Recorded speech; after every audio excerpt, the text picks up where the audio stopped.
Alright, and welcome back everybody for more Honkai Star Rail here on YouTube tonight. For everybody coming to my stream tonight, thanks for coming. I appreciate the support. I hope everyone enjoys the show. And as always, let's get started.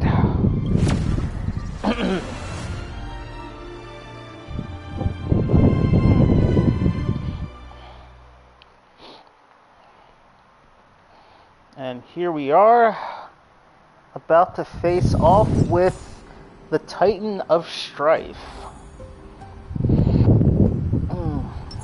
And tonight I've got, at least for now, I've got Himiko Nova, Dan Hung, the Shielder version, Perminsor Teray, I don't know, Dan Hung the Shielder, Jing Yuan, and the MC in his remembrance form. That is who I've got tonight.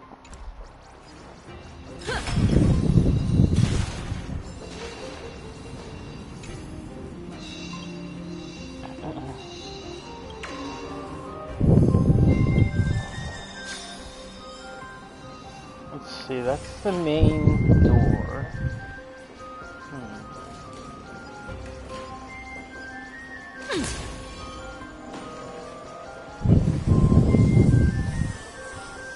So I think I came in from that door. Yeah, I think I came in from that door. And then that's where we want to go. And then I don't think I was over here yet, was I? Oh no, I was over here. I was over here. I was.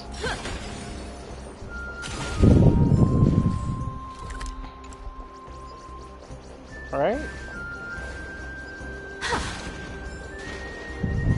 Yeah, because I remember this. Yeah, I remember this. Yeah, I think we came in from... No, okay, so I think we came in through there? Honestly, I'm not sure now. Huh. I don't know.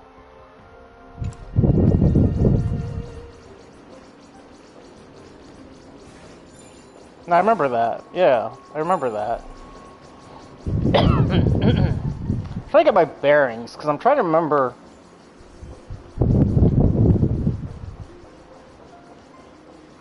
What was that way?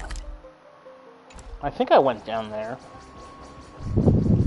I'm pretty sure I did. Let me double check. No, yes, I think I remember that room.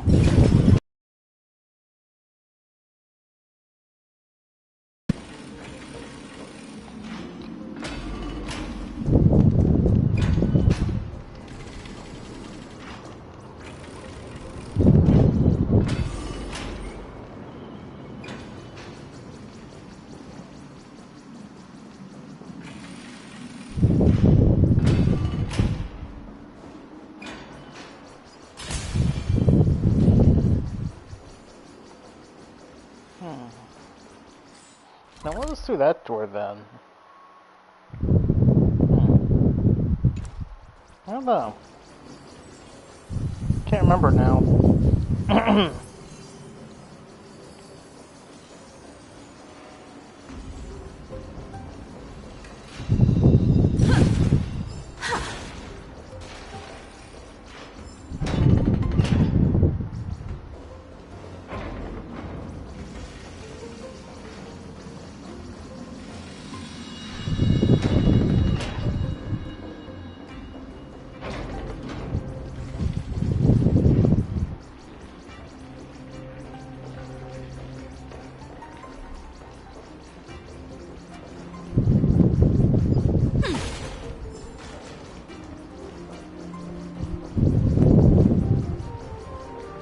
Did I go the wrong way?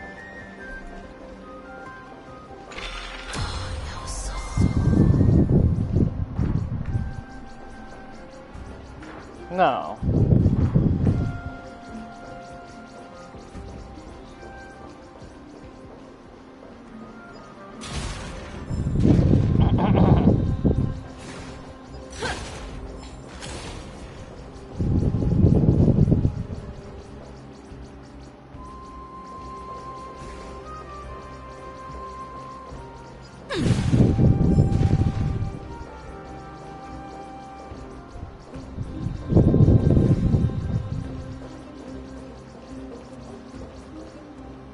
Lord Nias, are we almost there?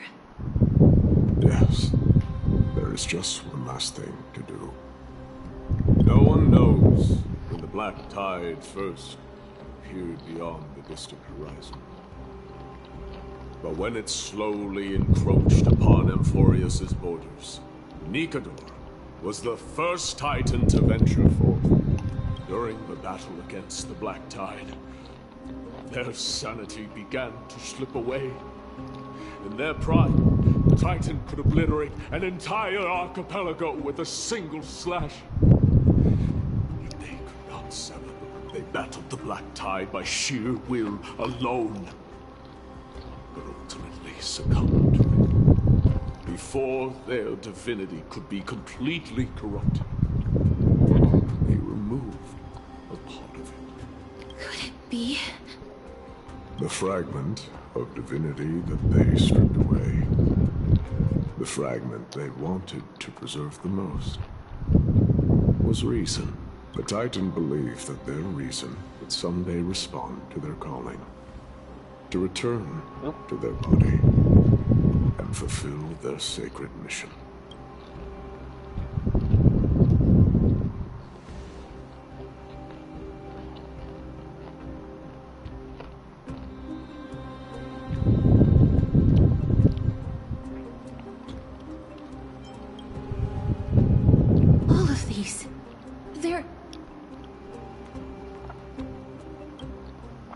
They represent countless failed endeavors. With your help, I can finally put an end to everything. Lord Nias, what do you intend to do? Courage, honor, tenacity, and sacrifice. They are all versions of me. Hearing the murmurs of these soul fragments has led me to a conclusion. Nikador's soul is corrupted beyond the point of salvation.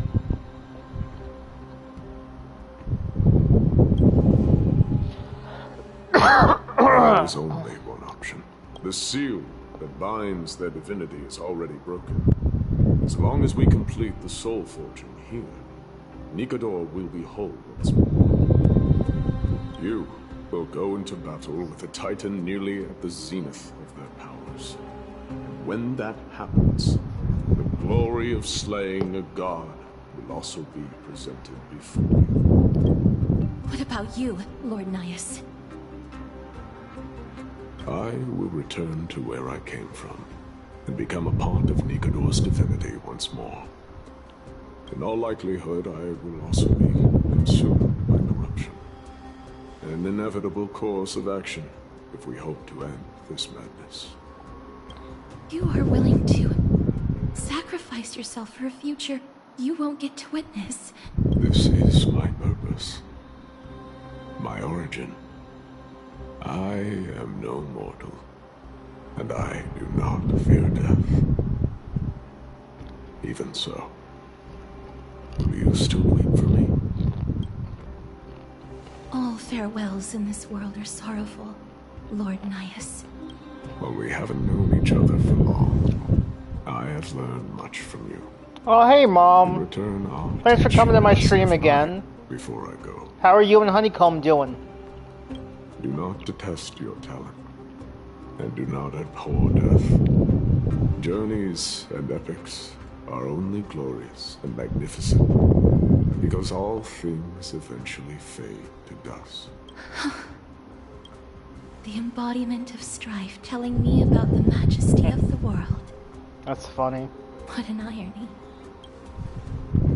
Civilizations only grow under strife.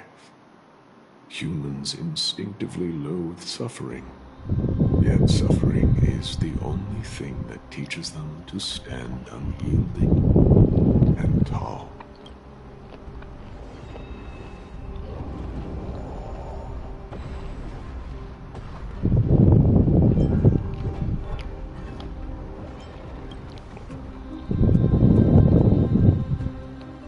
He knows what it truly means to go to battle.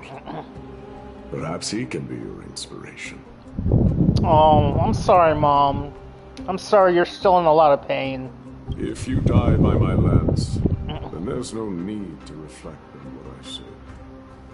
But if you should send me to my grave, promise me that you will use my core flame to fuel a roaring blaze and continue the fight against the Black Tide. On behalf of all the Chrysos heirs, I promise you.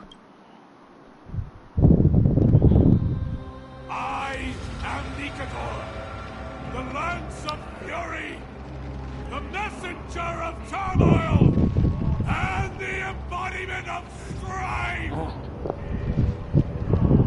Remember this! I am the scar that this world needs!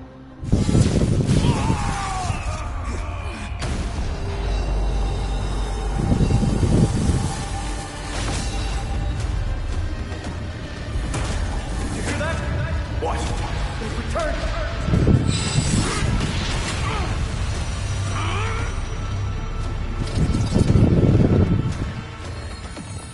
Best me! Grant me an end to Symphony Oh.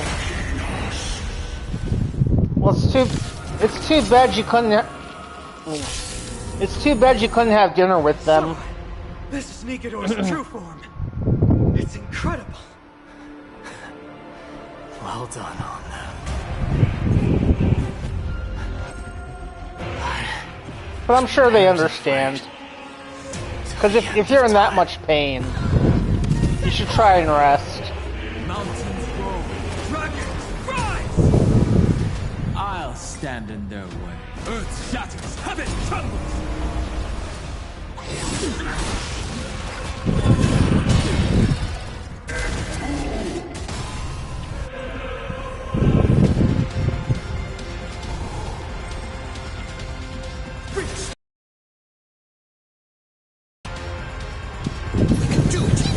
Relearn who the Nameless truly are. We can do anything! Toward distant horizons. Conflict is pitiless! My purpose is to protect.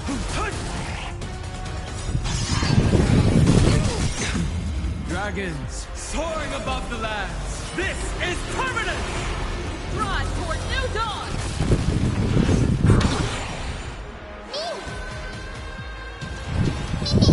I'm not fighting alone. Lead us starward.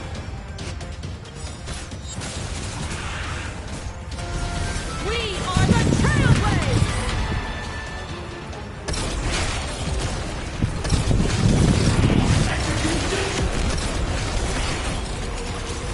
Light up the cosmic night.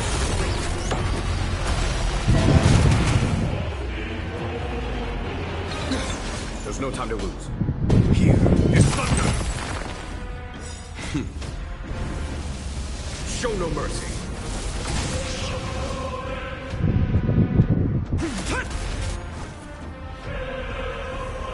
Toward distant horizons.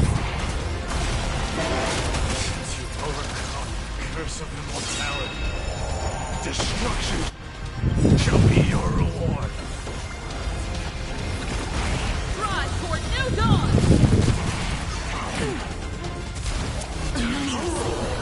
I'm on it.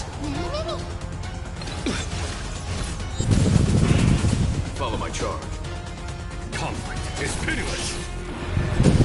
My strength isn't what it was. Dragons, soaring above the lands. This is permanent! Toward distant horizons. We are the Trailblaze.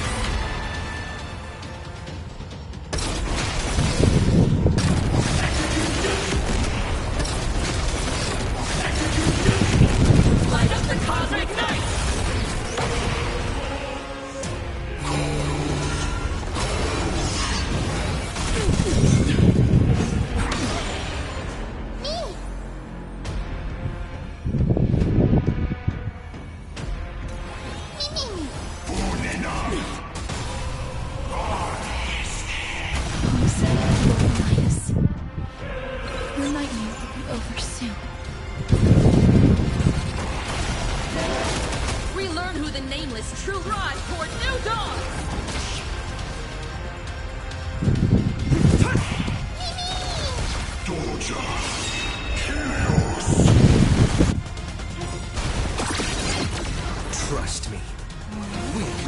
anything!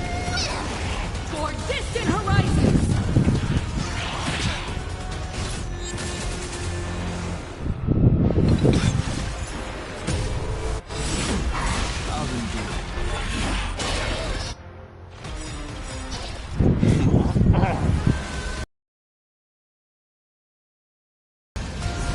We are the Trailblazers!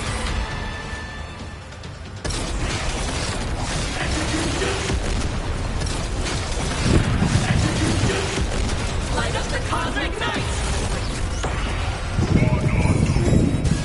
Brace yourselves!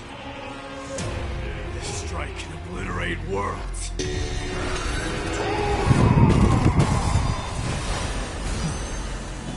Another rebirth. Earth shatters heaven!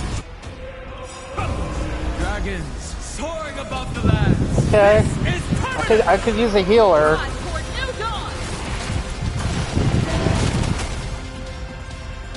For distant horizons!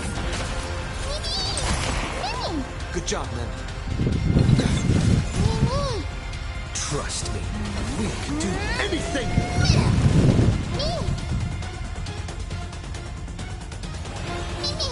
I'm not fighting alone. Rise for new dawn!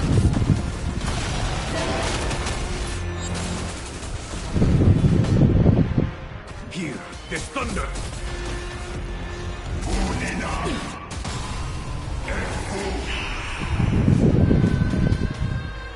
Mountains roar, dragons rise!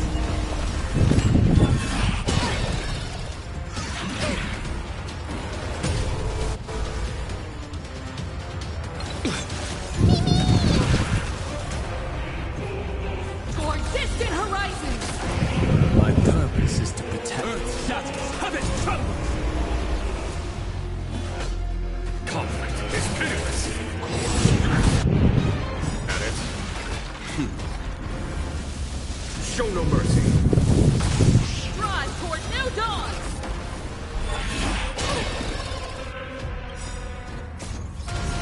We are the Trailblazers!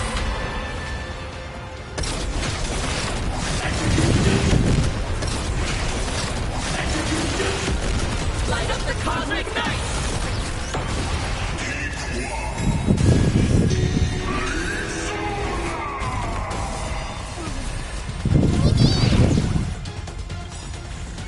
Damn. Trust me, we can do Anything!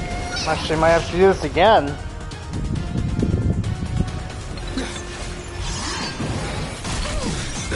Wow. Okay.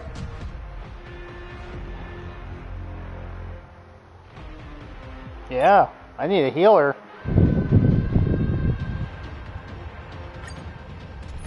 I need a healer. Alright, so instead of him, let me put Gallagher in. Show me some of that trailblazing strength again.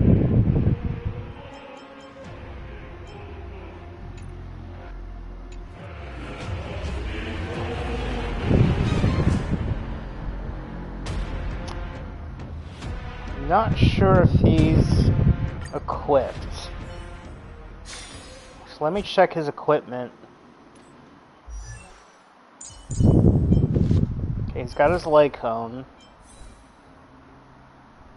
And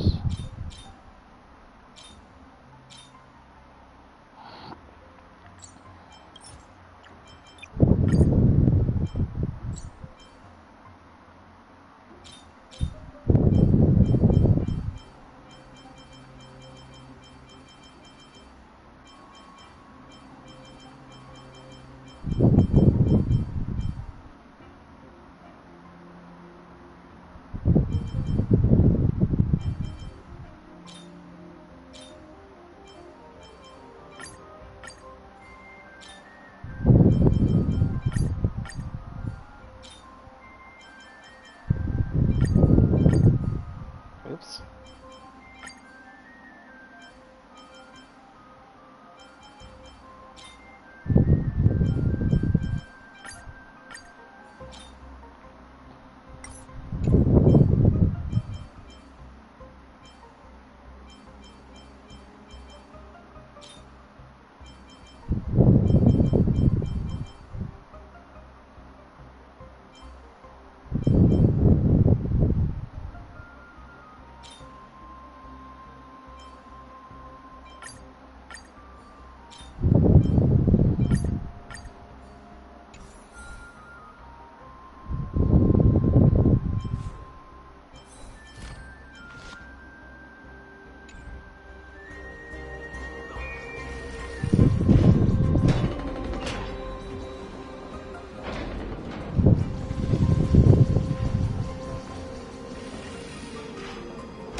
You know what else I'll do?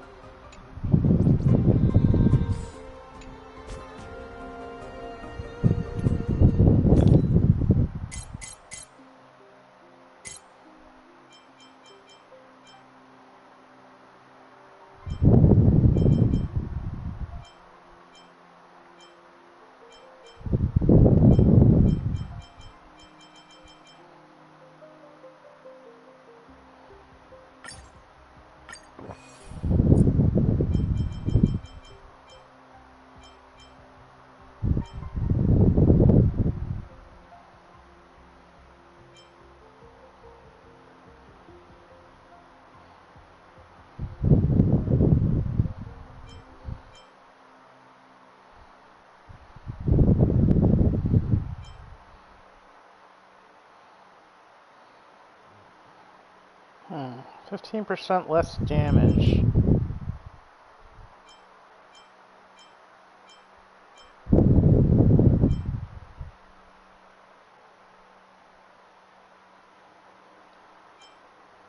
Let's try this one.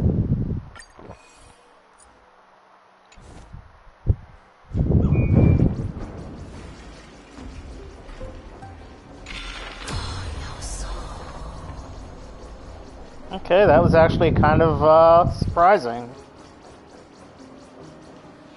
Lord Nias. This time I'll skip the scenes.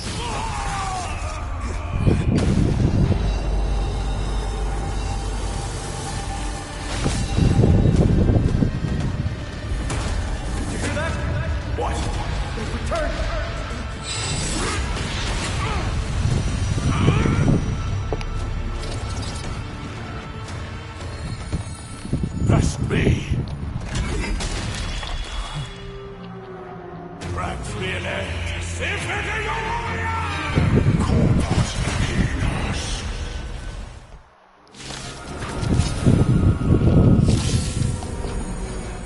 So, this is Nikador's true form.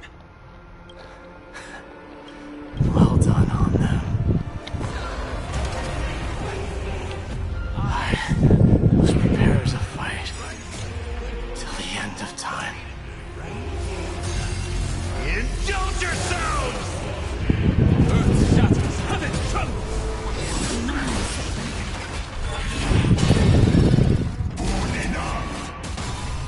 I'm on it. Oops. Step up, let's see ya. Not what I meant to do.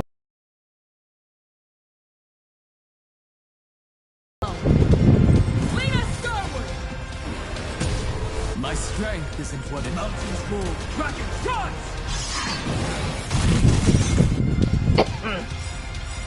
Dragons soaring above the lands. This is permanent!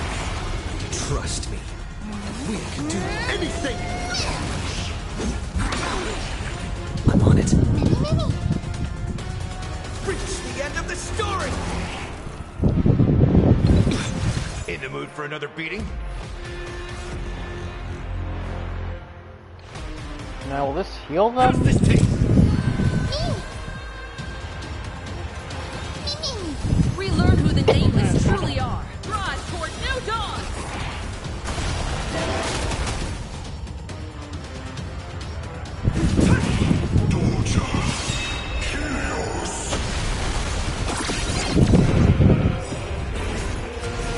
We are the Trailblazers!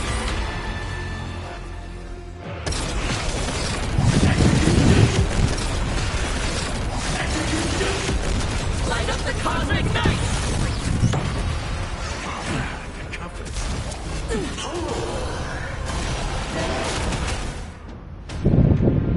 Time to mix things up. This is being in sync. Nice, like my friends. Indulge yourselves!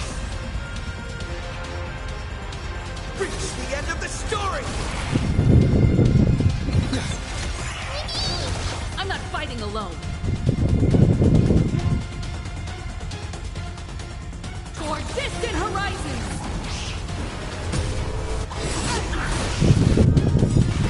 Trust me. We can do anything! Rise toward new dawn!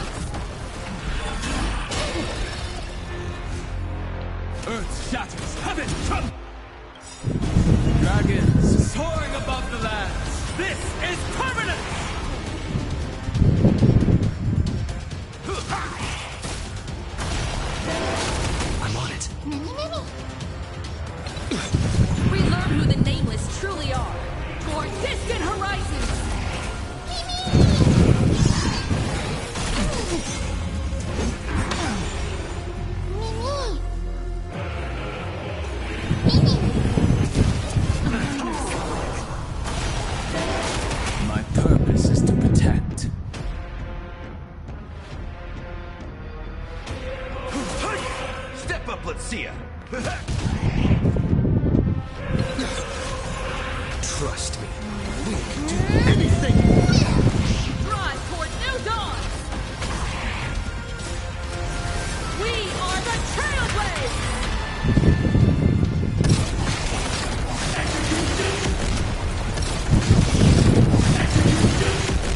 Light up the cosmic night!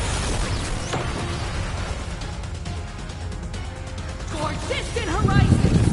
Since you've overcome the curse of immortality, destruction shall be your reward.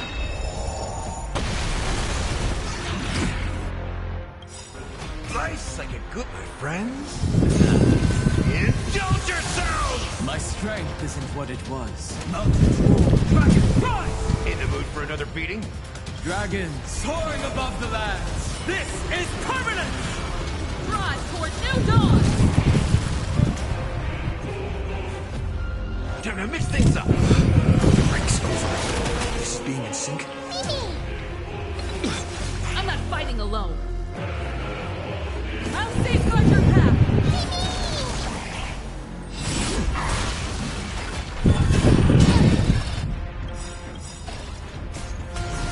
We are the Trailblazers!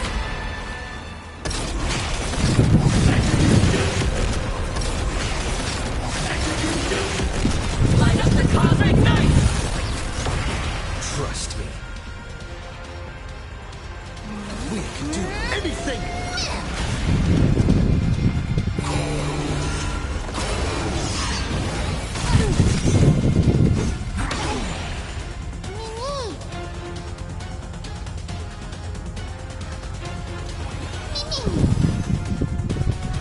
How's this taste?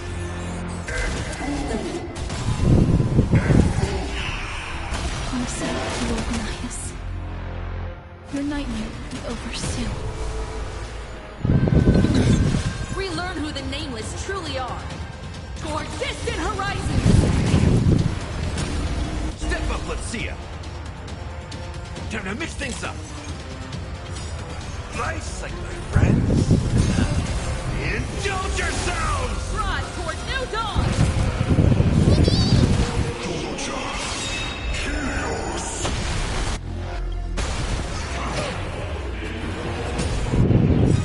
Trust me. We can do anything! Mountains roar, dragons rise! Dragons soaring above the lands. This is permanent! Toward distant horizons! Drive toward new dawn! Confidence. I'm on it. We are the Trailblazers!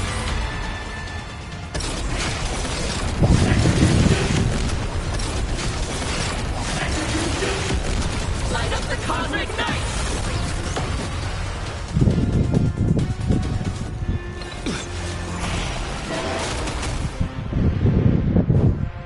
How's this taste?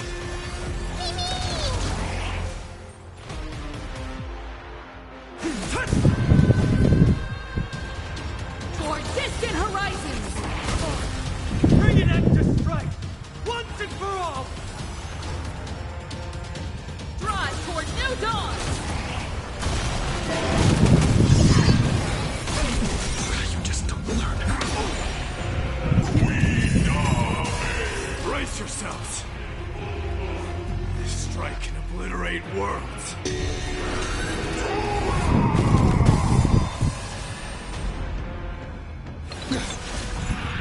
Trust me. We can do anything! Time to mix things up. Breaks over. Friends? Indulge yourselves! Toward distant horizons! We are the Trailblazers!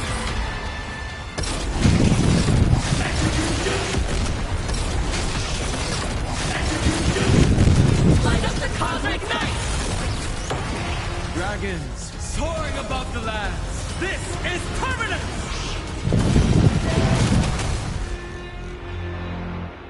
Hope endures! Victory is at hand! Time for the final...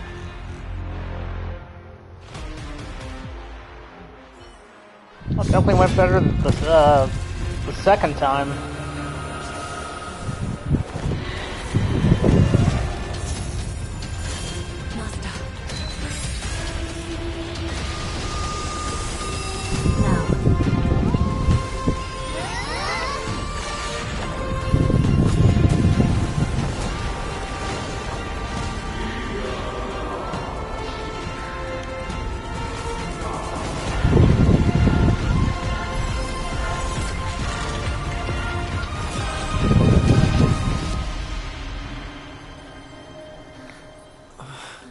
That was cool. No longer must one wield a sword. From here on, the world shall no longer know strife.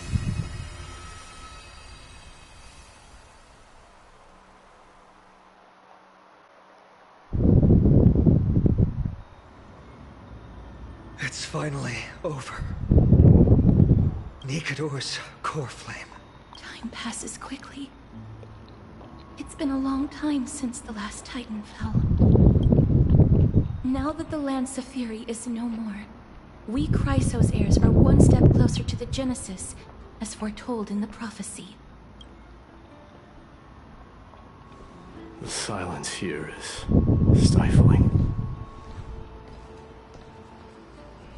The city feels so unfamiliar now that its Titan is gone.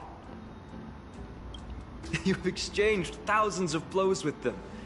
Your ears are probably just not used to this peace and quiet. What's next?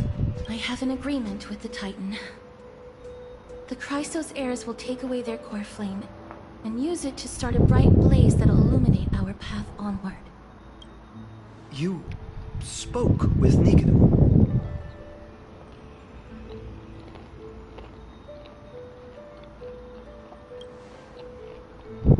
What did they say? Please. I need to know. Not now, Lord Mighty. I'll tell you everything once we return to Akama.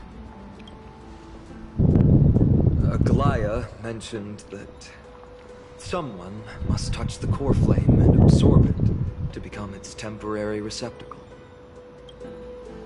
Mighty, do you...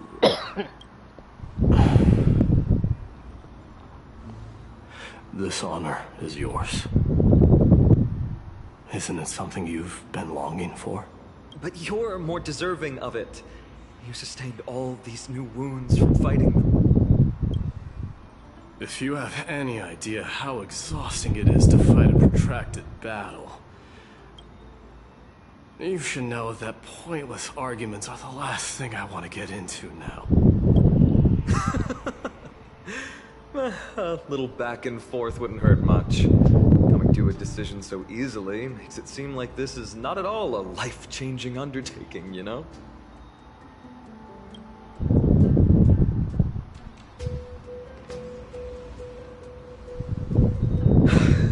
Come with me then, Core Flame. The vortex of Genesis is awaiting your return.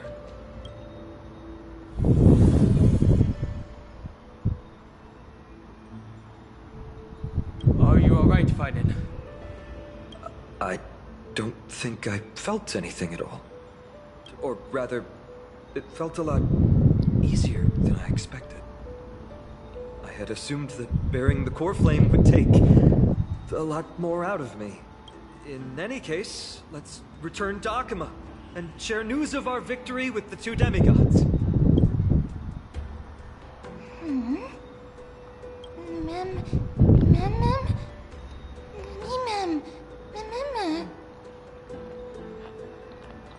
Go with the rest, mister. I will catch up with you later. I would like to talk to Lord Nias again. One last time. Lord Nias. Lord Nikador. I know that your only wish right now is to rest in peace. But you are the only one with answers to my deepest doubts. So, forgive me for disturbing you. Please tell me. Do you know where Thanatos is? I must find them. The half of me that I've been deprived of since birth. I must take it back from them.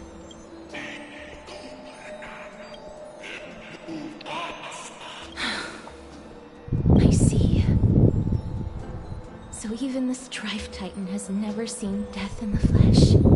I will continue this arduous journey, even if I must travel to every corner of Amphorius. I understand.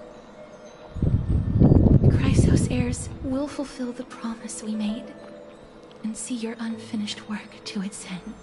Such a peaceful end is not befitting of you, the bringer of strife into this world. But it's a good thing it's just me here. No one else can see what you look like in the final moments of your life. Poets will still describe you as an embodiment of madness and corruption. The god of war who incinerated all of their glory. Yet, at this moment, I am willing to send you into the gentle embrace of death, to a sweet land full of blossoming flowers. Farewell, Titan.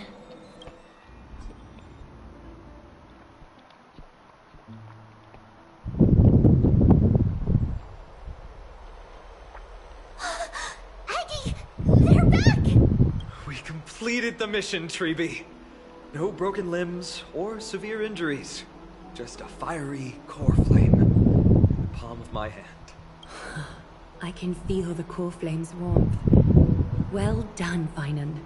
It has been far too long since Amphorius last saw the birth of a demigod. Having you take Nikador's place will surely invigorate the spirits of those in the holy city.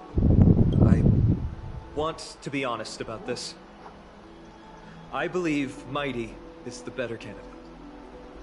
He was once the Crown Prince of Kremnos, after all, and much of his lifetime was spent fighting alongside Nikador. He is more worthy of the title of Strife than I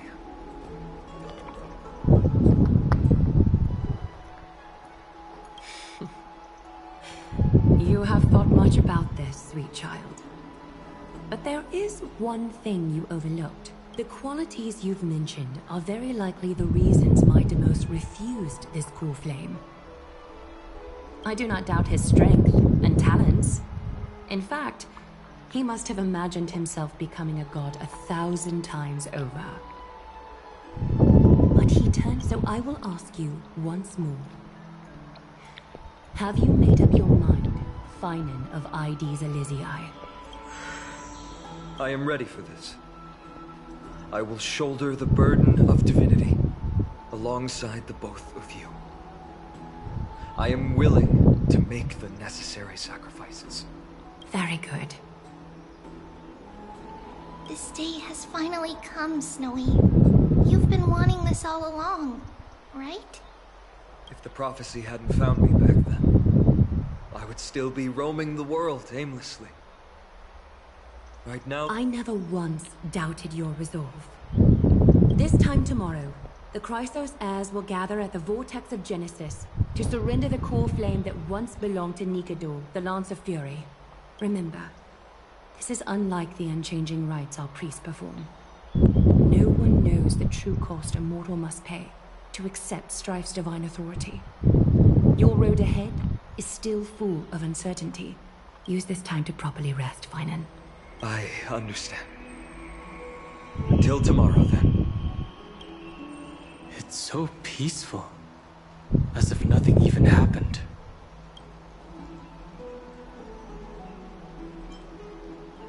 The people of Amphorius must have extraordinary spirits to be able to enjoy their lives, even in such troubled times. They have Aglaya and Treeby to thank for that. It is because of their protection that the citizens are able to enjoy peace. Where did Mighty go? He was exhausted, so he already went back to rest. Our victory might not have been possible without your help. I'm sure you've heard enough words of gratitude, but it's only right that I... Right!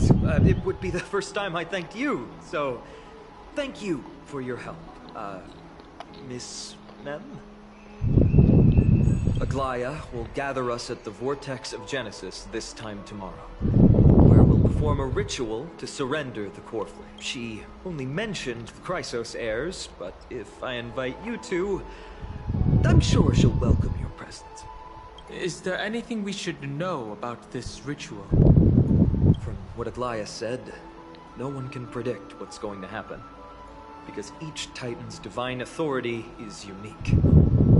That's why I hope...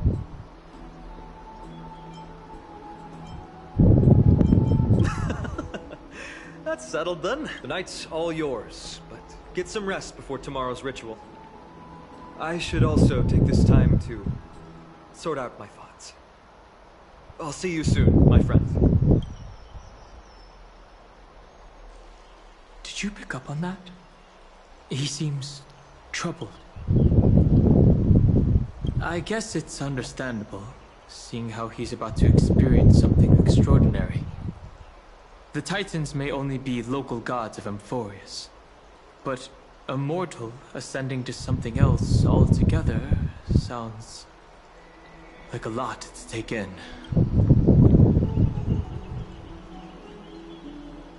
You're right. So much happened in so short a time that we haven't had the time to consider our own predicament. Our cars scrap. We've lost contact with the crew, and everything beyond the sky is taboo here.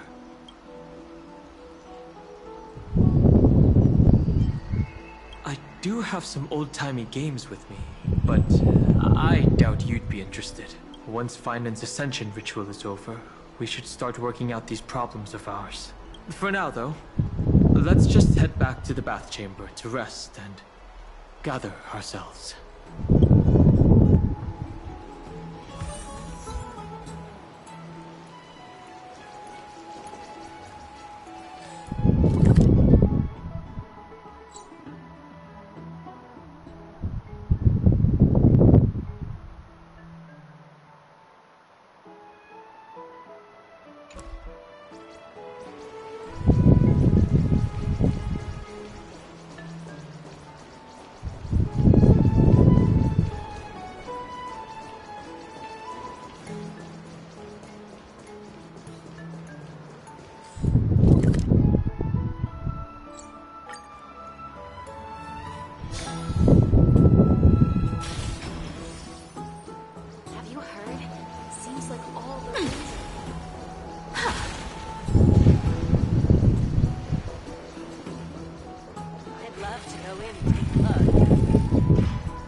Yeah, it is pretty cute.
Among the soldiers, there was the famed city-state, Kremnos.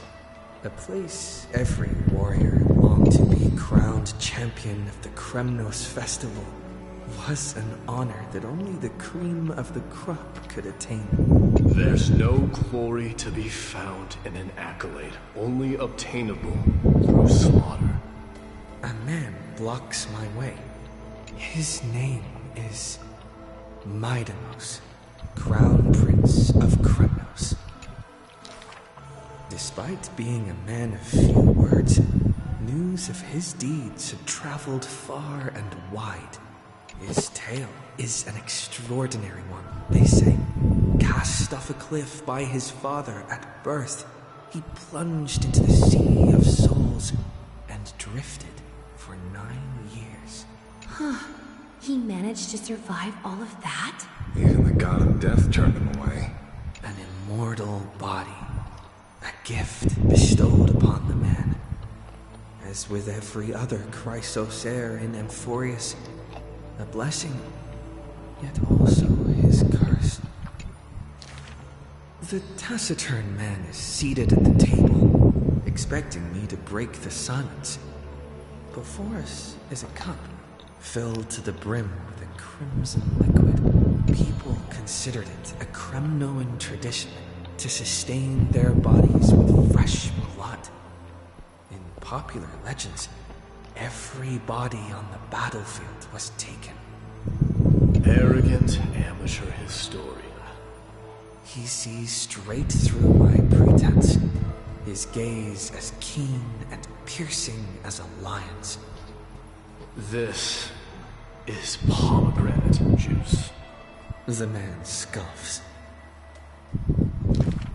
The reason it's called a wild tale is because Castrum Kremnos has long vanished.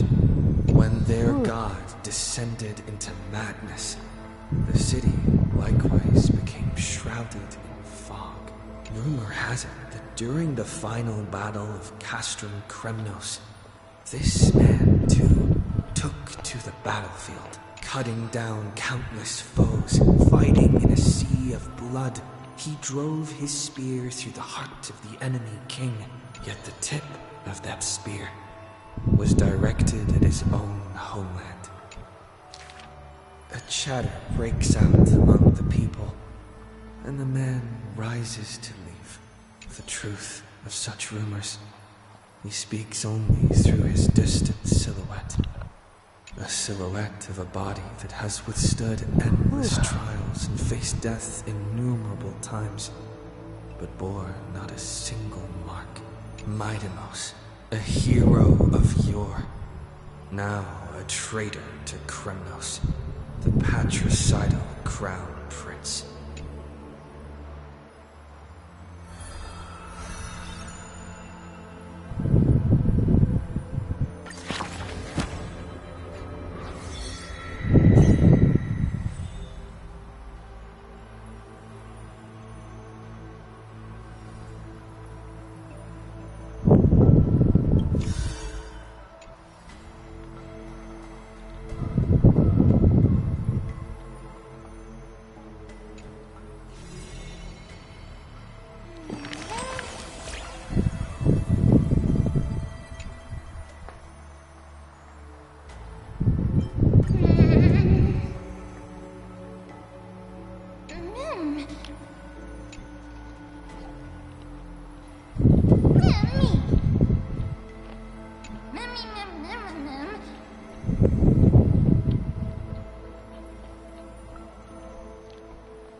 opportunity to rest, Lord Finon. The core flame ritual is tomorrow. Today, tomorrow, what difference does it make? It's always morning in Akima under Kefali's protection. So long as the light continues to shine this brightly, I won't be getting any sleep. Why force myself to shut my eyes when I can instead take this time to calm my mind and gather my thoughts? That counts as rest too. Have you thought things through, then? Not at all. Everything's a jumbled mess still. I don't even know where to start. The core flame was blazing hot in my palm in the beginning. But it has completely cooled off now. Miss Castoris, does this mean I'm a good match for Nikador? I don't quite get how it works. But if it's going to put you at ease, then I will say yes to that. That's the abyss in the distance. Oh, that reminds me of the question I didn't get to ask. Back in the temple with the scales of justice, when Orynyx was trying to deter us, why did you stop me, Miss Castoris? Because I knew there must be another solution. Something more important than the fate of Amphorius. It is far too cruel and unfair to ask that of you. You should know that I would have gone ahead if Don Hung hadn't come up with an answer in time. I know. We should not have hesitated then. I stopped you before I even realized it myself.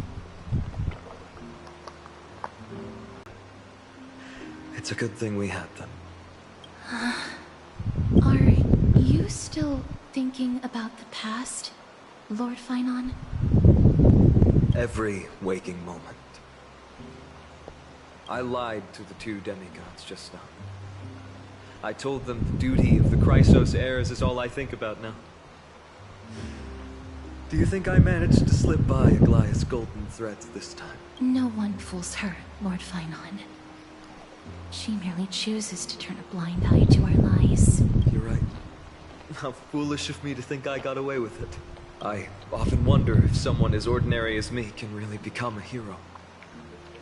I thought defeating Nikador would quell the voice of doubt in my mind. But it has only grown louder.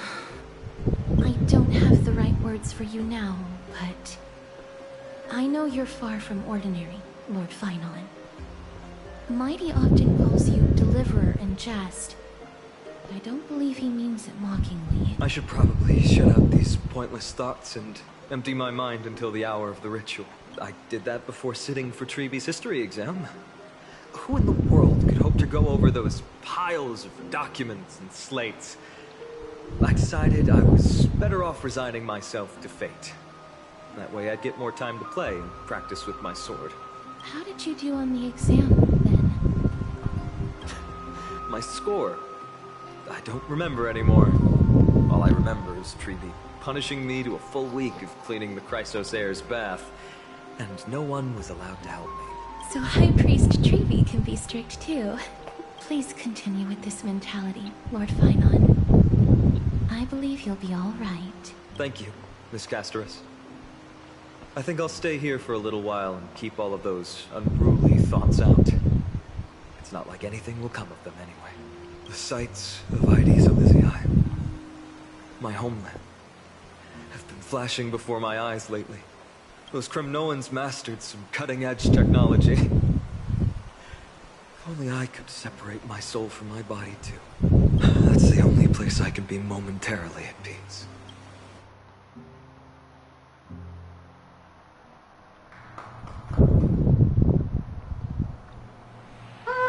An utterly adventure.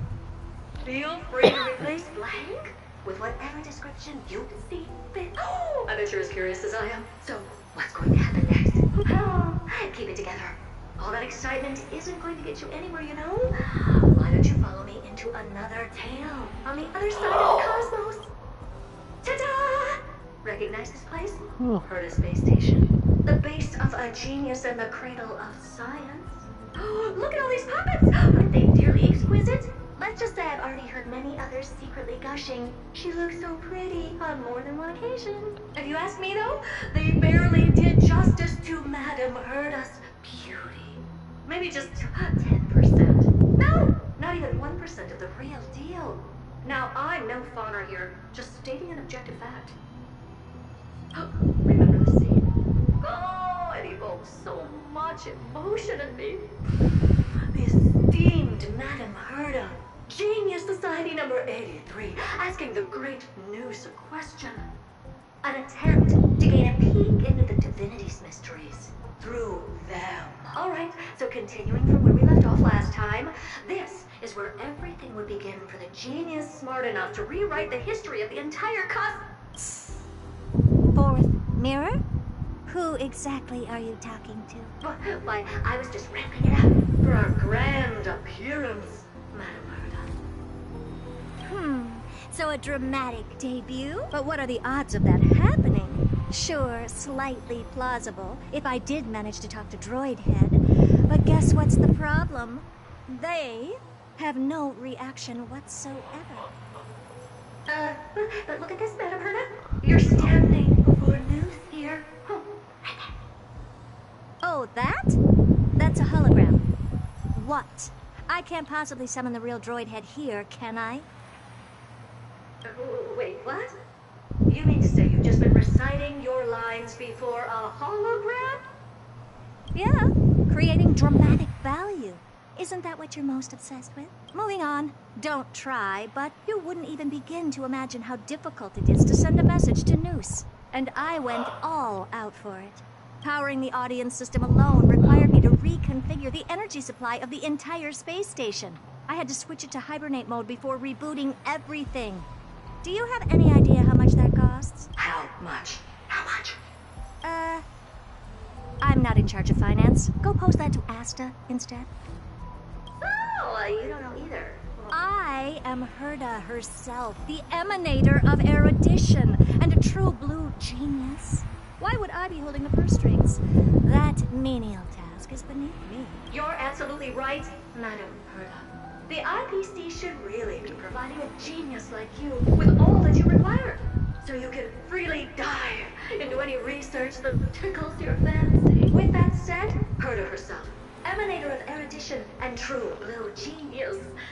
What do you plan to do now? What else can I do?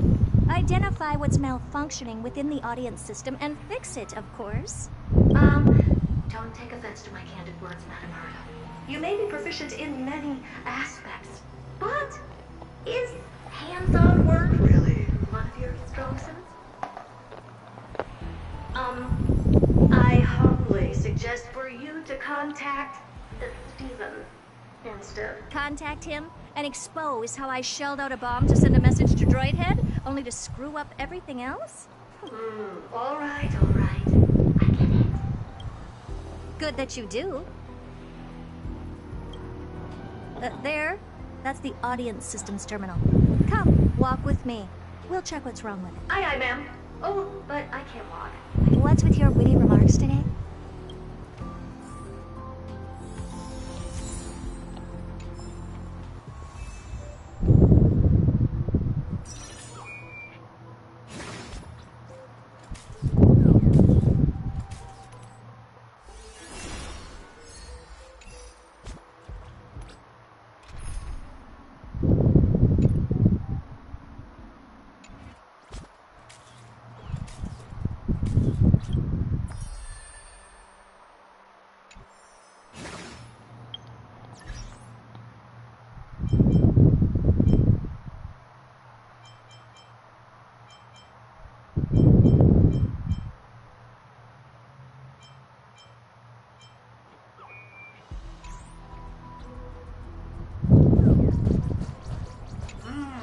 This is the audience system? Hi, it looks just like the simulated universe. Keen observation.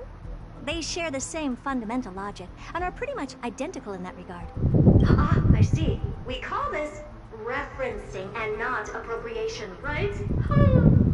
One more stupid remark from you, and you can watch Fifth Mirror reference your role because I'm going to be dropping you as my assistant. Focus now.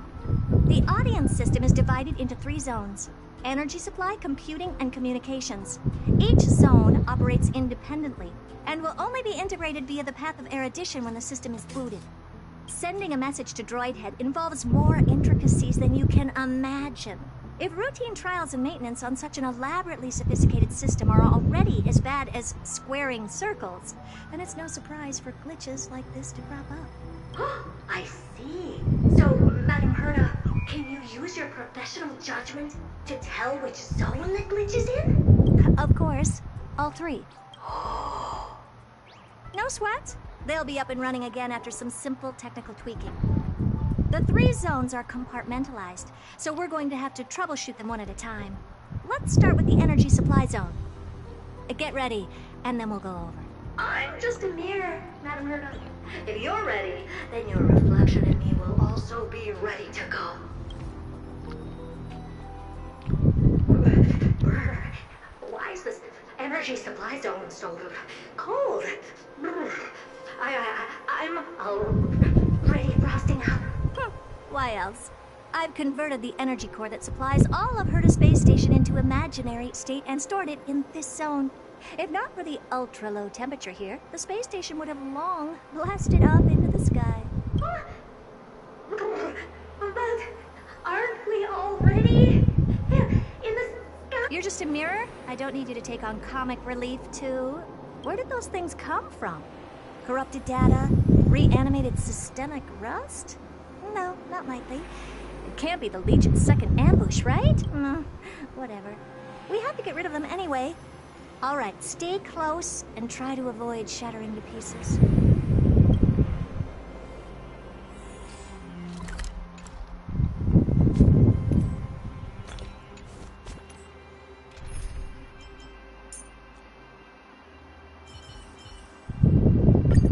Play like how you usually do in the simulated universe.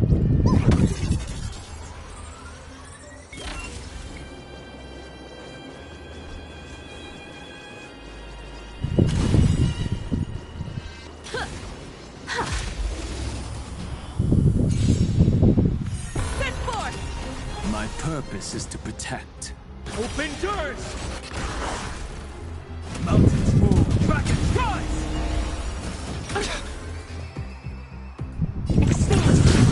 Not a bad idea. We can do it! I'm not fighting alone. Toward distant horizons!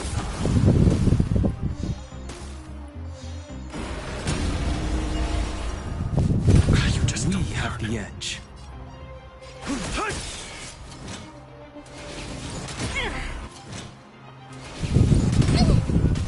Never seen perfection before? Open sesame.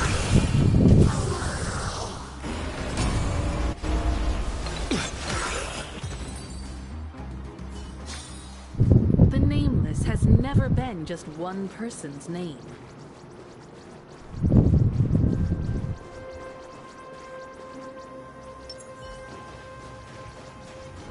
A will of metal and stone.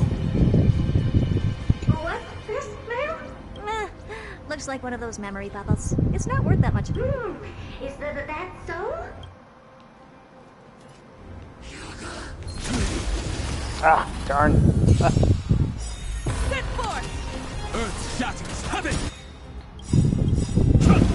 Dragons, obey. Soaring above the lands. This is permanent! Trust me. We can do anything! We have the edge. Mountains move, back and rise!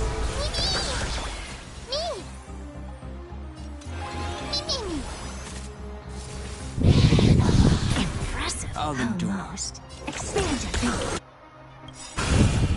Curiosity. Endless riddles. Nothing but a void. Helpless as ever. Open sesame. Glimpse the unknown.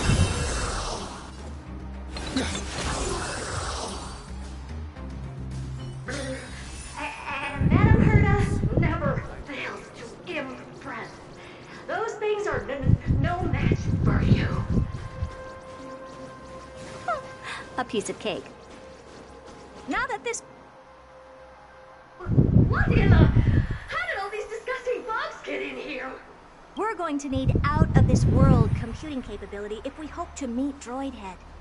If we can't churn out calculations faster than a Yadaflot's computer, then we can forget about having them notice our existence. But computers with too high a computing capability tend to attract computing stings like them. No one knows how these creatures evolved from their progenitor, the propagation. Ah, the mysteries of life. But even so, they can't compare to a talking mirror. A question on the side, Madam Herda? You have these powerful supercomputers and so, what are they normally programmed to calculate? Is that important? All that matters is that they work and are able to attract droid heads' attention. I suggest meeting Miss Asta over a chat when you have time.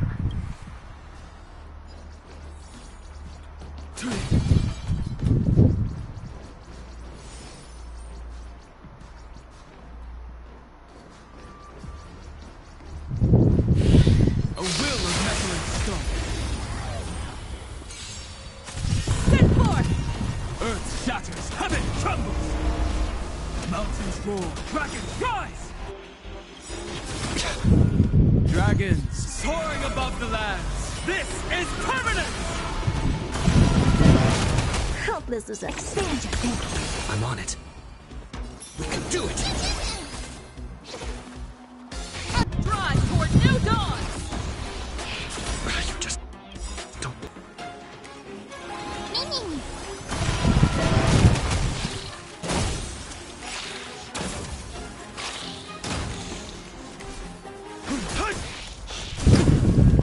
I don't have time.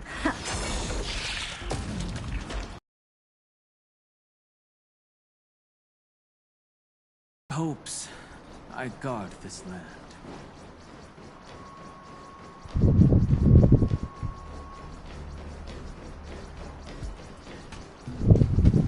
There's a memory bubble here too. Why are you so interested in it? Okay, I'll admit it. I find them somewhat creepy. A will of metal and stone. Send forth! Earth shattered. Heaven trembles! Curiosity, endless riddles. Nothing but a void. Open sesame. Watch it crumble.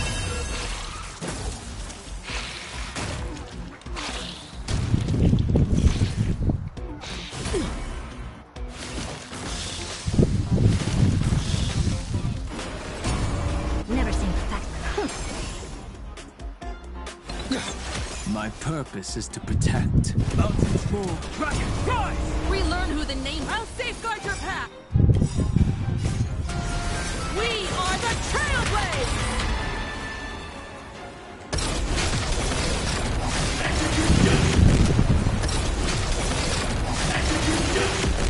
Light up the cosmic night! You just don't learn.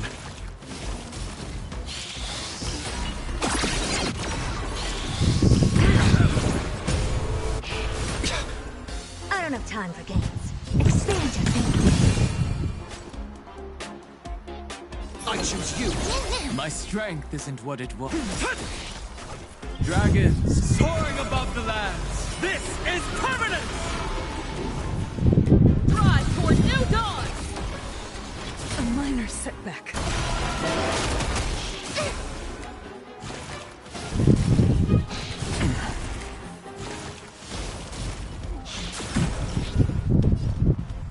Open sesame.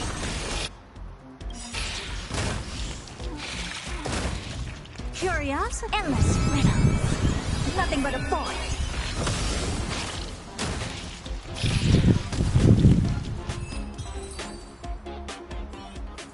Yuck! Help me!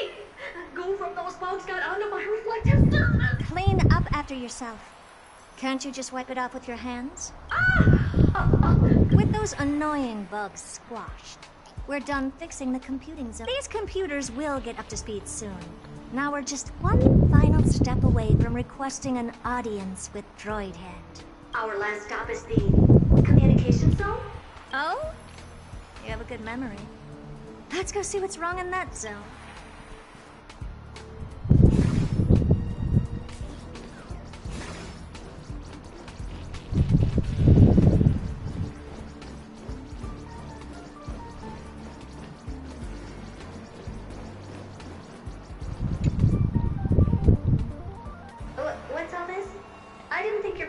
in here too, Madam Herta.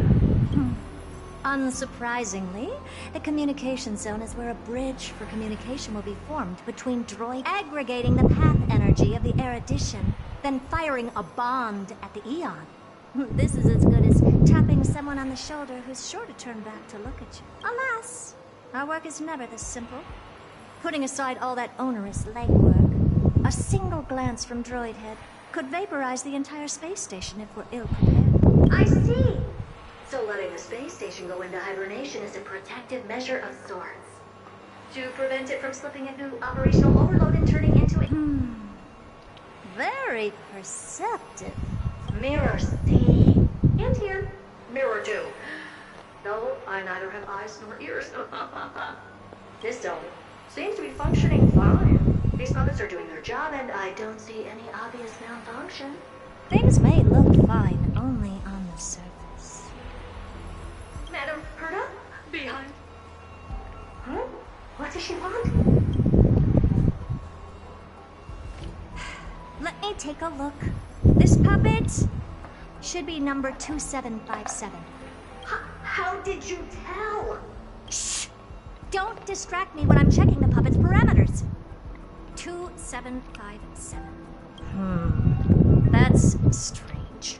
What's wrong? Madam Herta? The replica personality module is off. That can't be. This parameter is set to be enabled by default. And the utterly absurd module has also been disabled? Something's definitely wrong here. I checked a couple days ago and made sure every puppet has it switched on. The attack, anything, everything module... No, wait. Why do you even have such presets? Is enabled. Intruder detected. Drats. Come and help me, Mirror. Anything, everything, attack! These are... That's cute. Mimetic remnants of the Remembrance? So they were the ones that corrupted and tampered with the settings of my puppets? Trust me, we can do anything! I'm not that easy to bring down. I'll safeguard your path! I'm on it. My strength isn't what it was. Mountains move, dragons rise!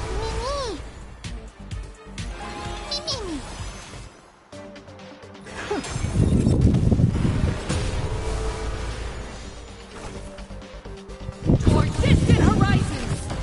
This is being in sync?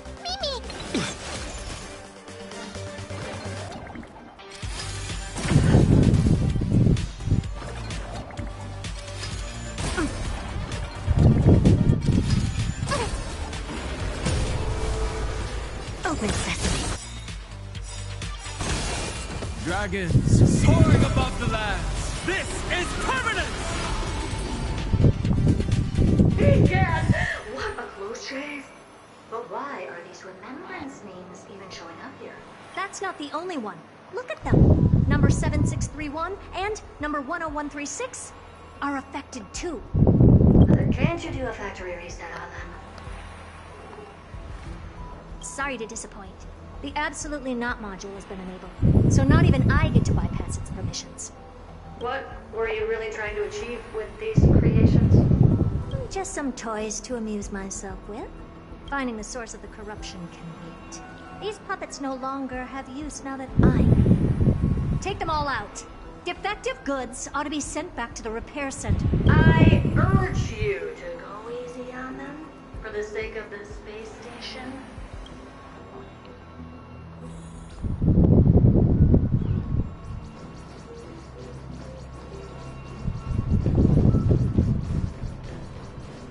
No need to hesitate.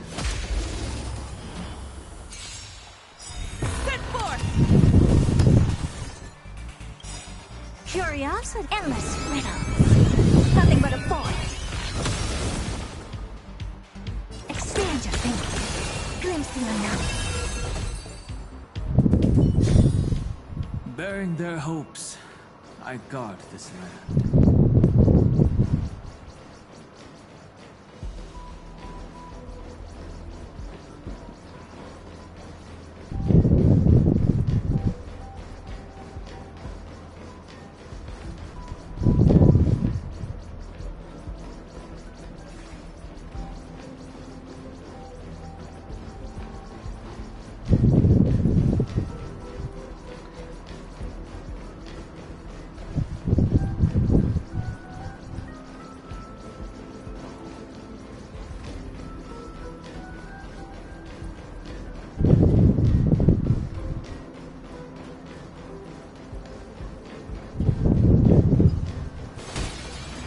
No need to hesitate.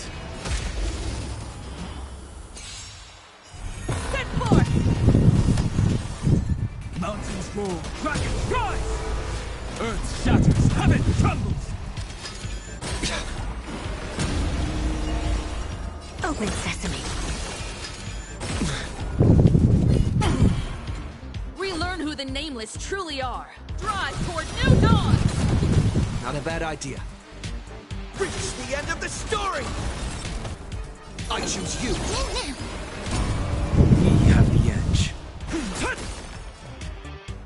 Expand your thinking. I'm not fighting alone. Toward distant horizons!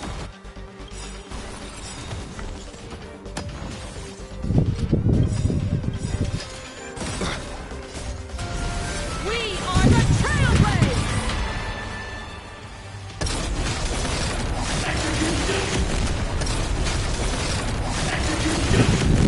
Light up the cosmic night! Curiosity is a dangerous thing, you know. Endless riddles. Nothing but a void. They're completely battered.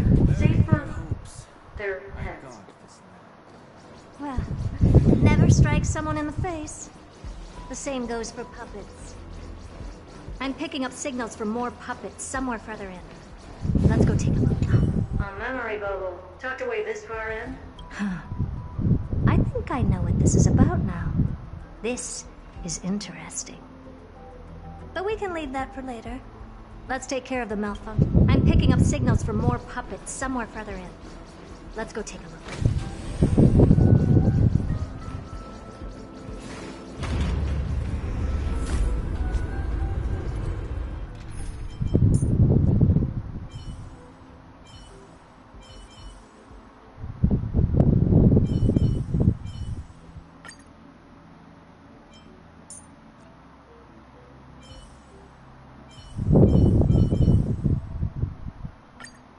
Make sure your Starfall reverie doesn't lose its edge.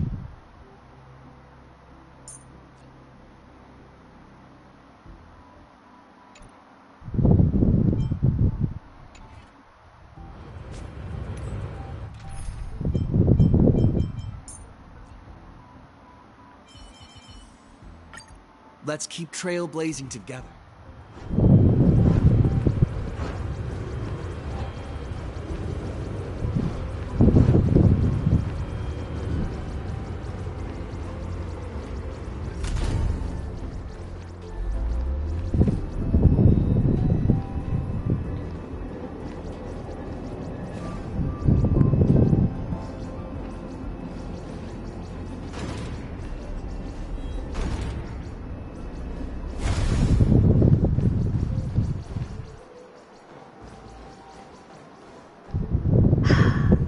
Number 0988.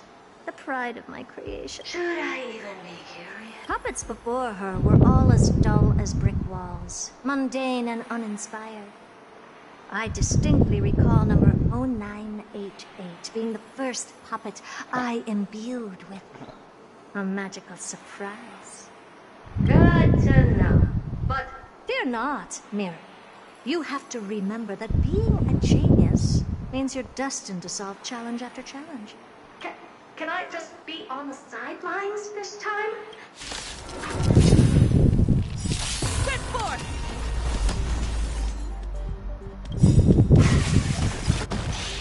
Trust me, we can do anything!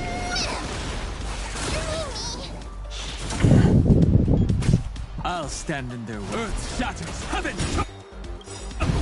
dragons soaring above the lands. This is permanent! Is that it? This is being in sync? Mimi! Reach the end of the story!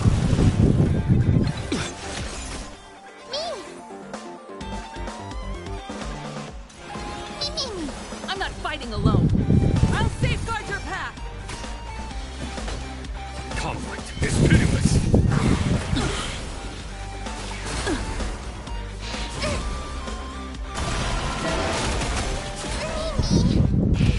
You just don't learn. Mountains roll,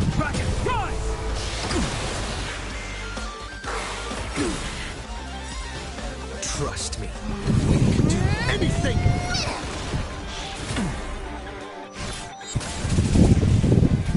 I'm on it. Mimi, Mimi! Reach the end of the story!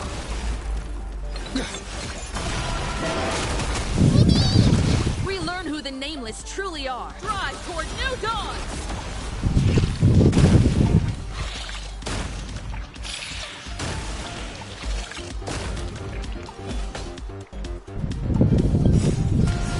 We are the Trailblaze!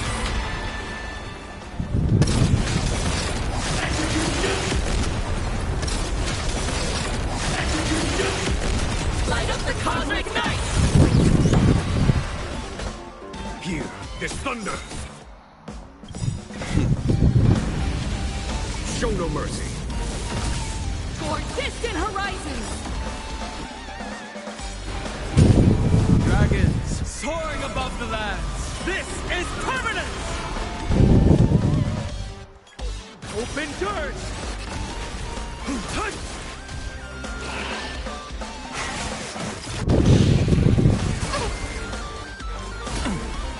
This is being in sync.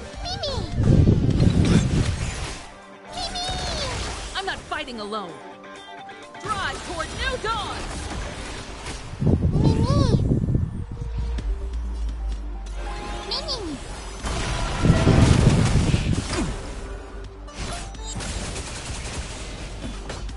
Conflict is pitiless. Trifling.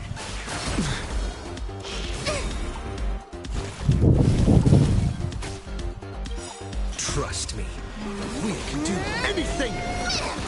For distant horizons!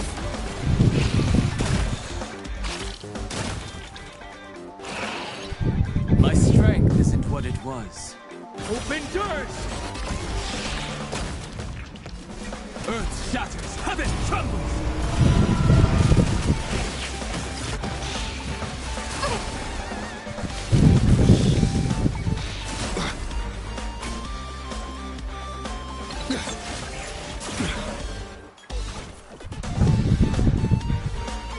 Drive toward new dawn! We are the Trailblaze!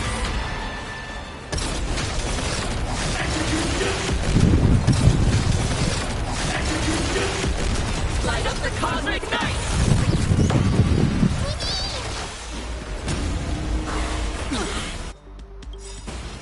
Dragons, soaring above the lands. This is permanence!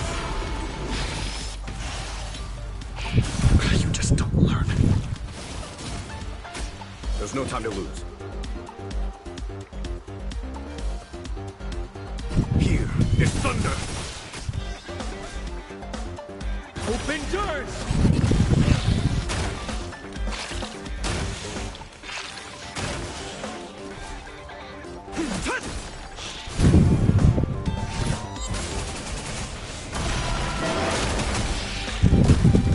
I'm on it. Relearn who the Nameless truly are. I'll safeguard your path! I'll endure.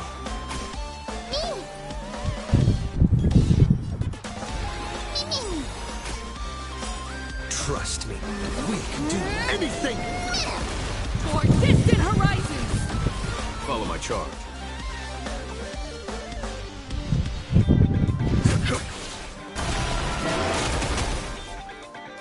Mountains fall, dragons rise! I'll endure.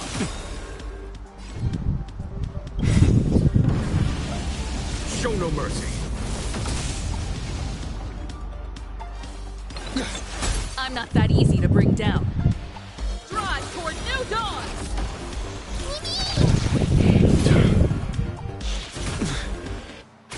There's no time to lose. Conflict is pitiless.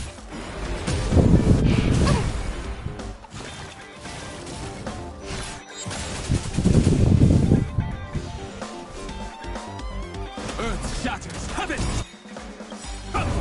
Dragons, soaring above the lands. This is permanence! Toward distant horizons! We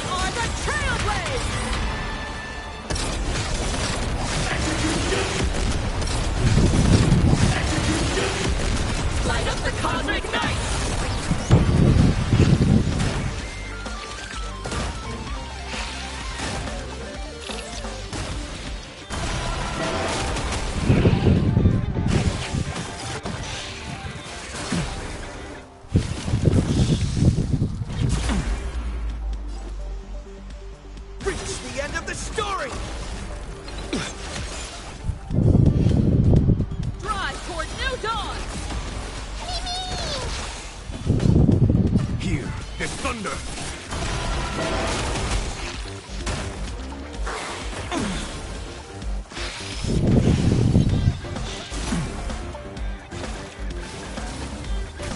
My purpose is to protect. Reach the end of the story!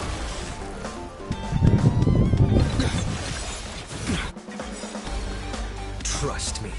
We can do anything!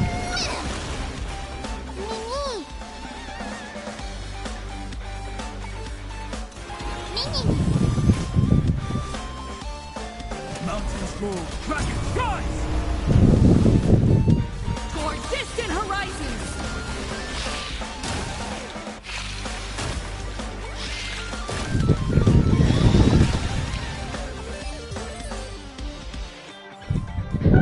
That was close. I almost shattered. But don't be melodramatic. Working even a single brain cell of mine to take out foes like her is an outright waste of my I take it we've taken care of the problems in all 3 zones? Does that... Not yet. There's something else we need to deal with. It seems we've had a little tag-along all this while. You've got the wide, the sharp eye, Metaverna. Would you like us to help? Sure. Go ahead and summon the whole team, Fourth Mirror. Considering the gravity of our endeavor, we can't allow a little thief to spoil the show.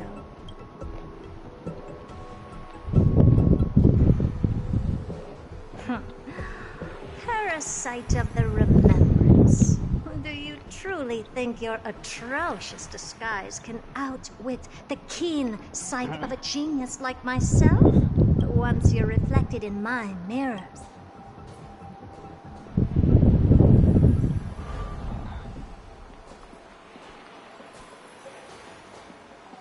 You can forget about escaping.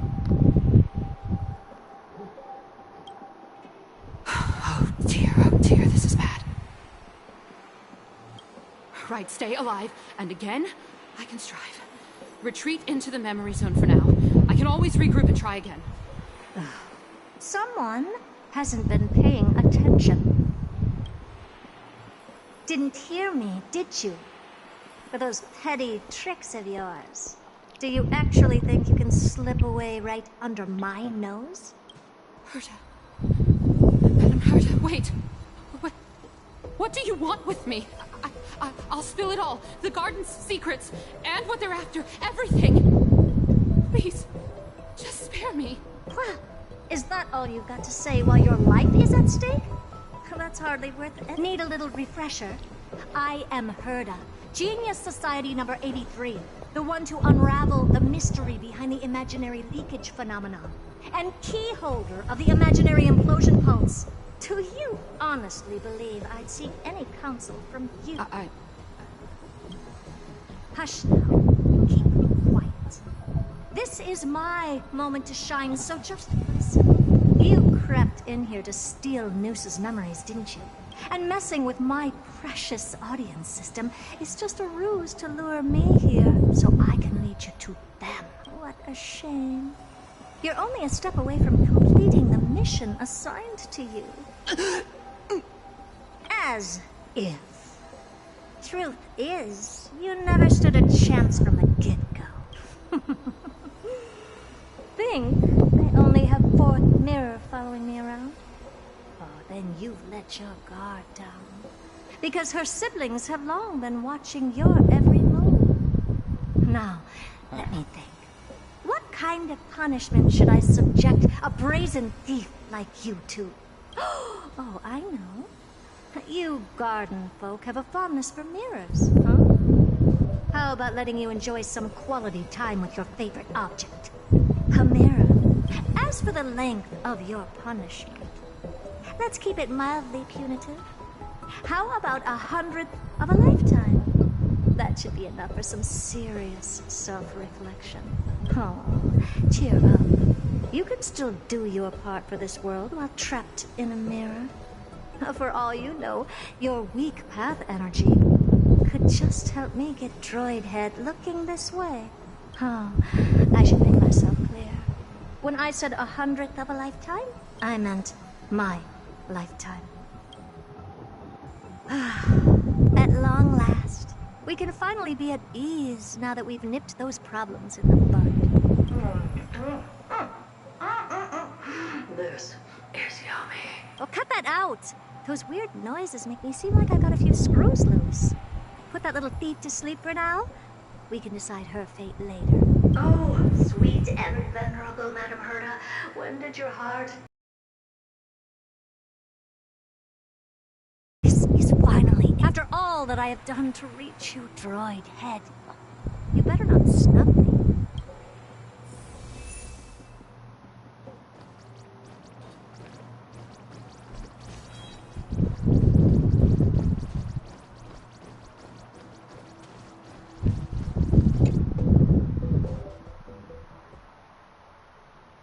The path space.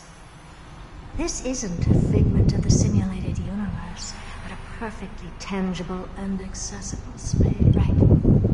Now's not the time to wallow in nostalgia. Droid head, will you... Madam Herta, we picked up some voices from the space.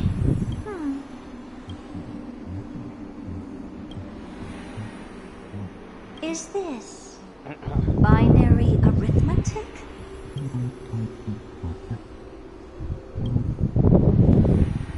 Wait. There shouldn't be a 2 in binary arithmetic. Is this some kind of prank?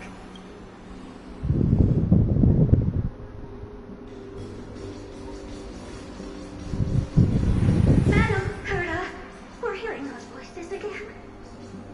What now? What should we do? Keep your cool, second mirror. What did they say this time? Play it again for me. Door? Locked? No. This isn't the voice of the path at all. What in the world is going on?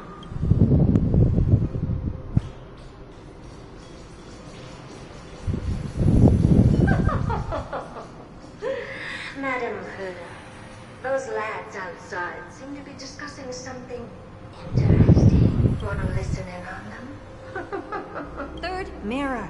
Stop that nightmarish cackle. It's giving me goosebumps. Wait. Did you say those lads outside? Could it be?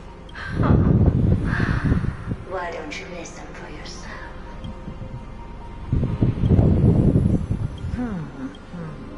This isn't right. I'm sure we've got intruders in the lab.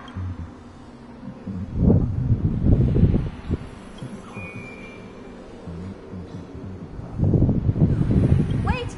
Stop! Whatever you're about to do, no, don't even think about it. Whoever you are, you better not interrupt me right now. I must continue forward. Just a few more steps and I'll be able to see Droid Head.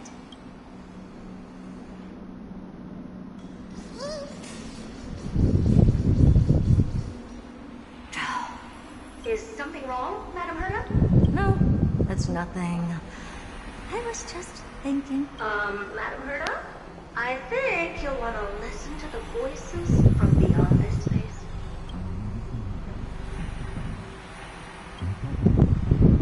Wait. What are they up to? Is this the Harmony? Ridiculous. Hoping to stop me with such cheap parlor tricks. Not a chance.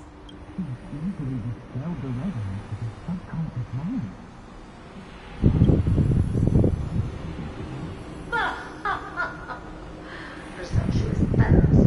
Who are you to interrupt Madam Herta's experiment? Let's ignore them and keep going. We haven't seen news yet. Forget it, Mirror. Let's just leave. Leave? Surely, you're not suggesting we stop the audience experiment right now? That's beyond all reason, ma'am. We went through so much just to get here. No, we're just one step away from making contact with the Eon themselves. Please! You know how insanely costly it is to reboot the audience system. But if I were to ignore those two intruders and continue onward, When Droidhead casts their gaze upon the space station, the blast of energy generated in that instant is sure to burn them to a crisp. Experiments can always be repeated, but humans cannot be brought back to life. Oh, Madam Brutus, so selfless and kind. I am truly a lucky bear to have found the best possible master. Enough! Don't use that nauseatingly fawning tone on me. Looks like I'll have to abort this prematurely again. But mark my words, Droidhead. I will be back for you.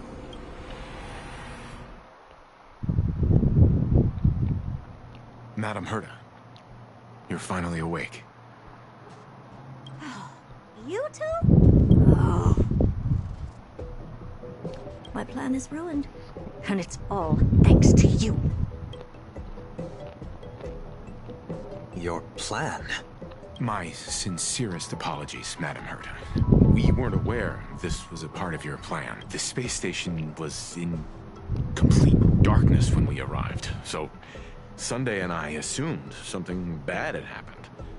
We continued further into the space station, hoping to find the cause of the blackout, and that's when we chanced upon your actual self. How did you get in? The door wasn't locked. All right, fine. I am a person of reason, after all. You're not to blame for this. I am familiar with Mr. Yang of the Astral Express. But the one next to you? Looks like Madam Herta doesn't pay much attention to cosmic news. That's funny. Please pardon my manners. It is unbecoming of me to forget the most basic of courtesies amid all that has happened. My name is Sunday, and I'm just a passenger of the Express. And this, unremarkable passenger happens to be a Harmony Pathstrider? Do you take me for a child? In any case, I don't suppose you came all the way here just to check on how the space station is doing? Well, we were worried for a moment there. But it's good to know the space station isn't in any kind of trouble. We're here because of Amphorius, Madam Herta. Why does that not surprise me? Oh? What? Something occurred to you? No! I've told Himiko everything I know. Nothing about the world sounds right. Droidhead has cast their gaze upon numerous worlds in the past. And every one of them is etched in my mind. So how could I possibly not know about it? Perhaps those garden folks lied to you. Anyhow, I've looked up the name Amphorius in the simulated universe. Though clearly irrelevant results have already been filtered out, there's still an unbelievably long list of generated results. Something about how the Divine Amphorius team will swap out their current crest emblem for one in King Babaru's likeness in the next season. I hope that can be of some help to you. We may as well take a look at it. I still don't get it, though. Didn't the Astral Express already depart some time ago? Is that world so incredibly spectacular that it warrants this return trip? Well, that's because we're caught between a rock and a hard place.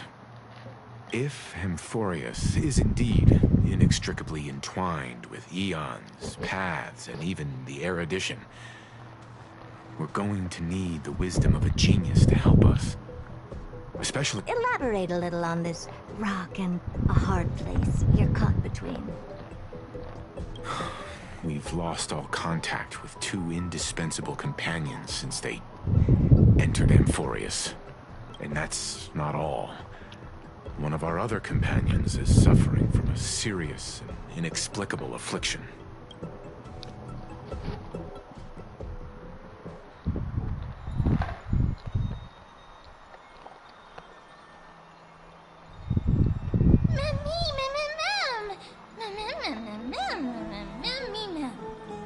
They've been this excited for a while now. When did you feed them?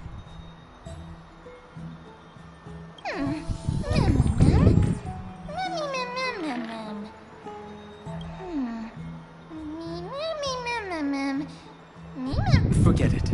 You can skip the translation. I can somehow tell that none of that chatter's meaningful. It's almost time. The Chrysosers should be finishing up their preparations at the Vortex of Genesis. Let's go witness the core flames return when you're ready.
For these? I didn't know that. Oh, that's interesting. I'll have to take a look at this later. I didn't know I could get rewards in here. Interesting. Did not realize that. That's good to know. There's some rewards in there I can get. Didn't know about those. How do I get back into that book?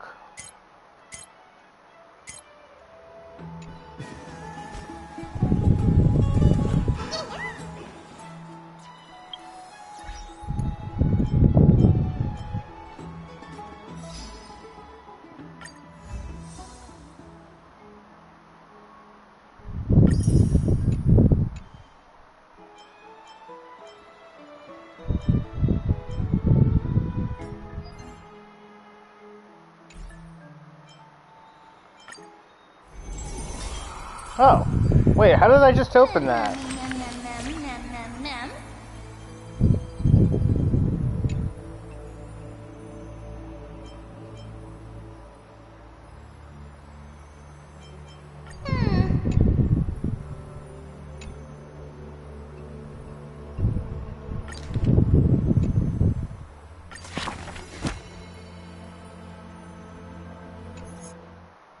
Oh, it was up there in the top left corner. I didn't even notice it before. Oh, and then I can open up... Okay, that's how I can get back into that. Okay, so L1 now opens up this. Okay. And then if I want that one, I can press R1. Okay. That's what I was trying to figure out. I was hoping to, how to open up the book again. Okay. Interesting.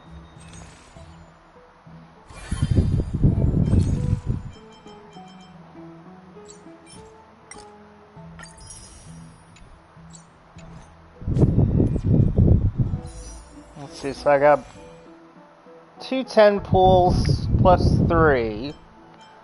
And then I've got 1 10 pull plus 4 over here.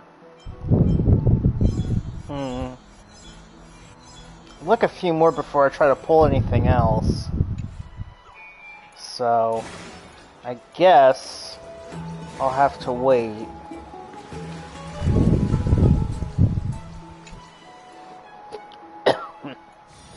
It's been too long. I actually miss the Express's sofa.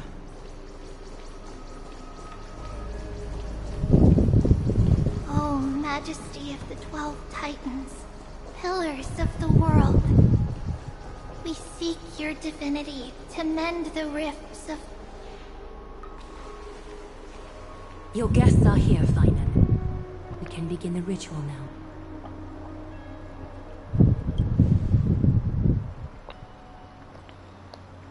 Lord Mighty isn't here yet.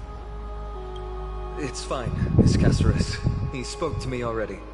I told him he should be nursing his wounds, that he shouldn't be worrying about all this comrades once-in-a-lifetime ascension ritual stuff.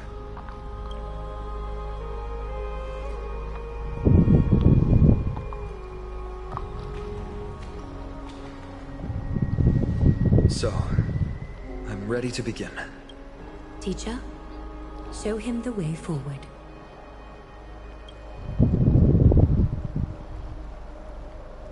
Despite the myriad dark and endless nights that have gone by, the guidance of the prophecy is nevertheless as clear and bright as the first ray of dawn. Overthrow the gods, it declared. Restore the core flames, it declared. Bear the divine authority, it declared. Forge miracles, it declared. Oh, prophecy, forgive us for this late tribute. We, Chrysos heirs, have striven to start the flame chase journey anew over these myriad nights. The seeds we sowed have finally yielded a good harvest. The seventh core flame needed for the miracle that once belonged to the great Lance of Fury, Nikador, shall now be returned by an elected hero of the Chrysos heirs, an upstanding citizen, a valiant warrior, and a noble soul.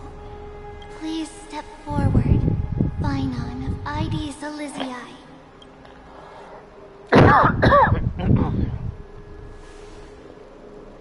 Recite with us. O Majesty of the 12 Titans, pillars of the world, we seek your divinity to mend the rifts of the world.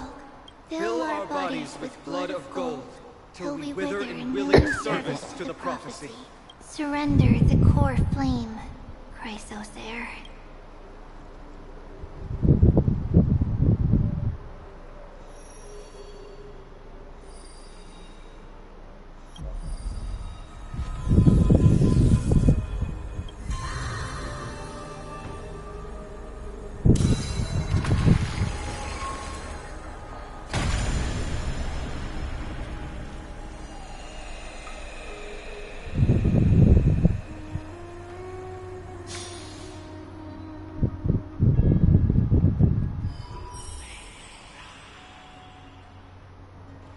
The Lance of Fury's constellation is illuminated.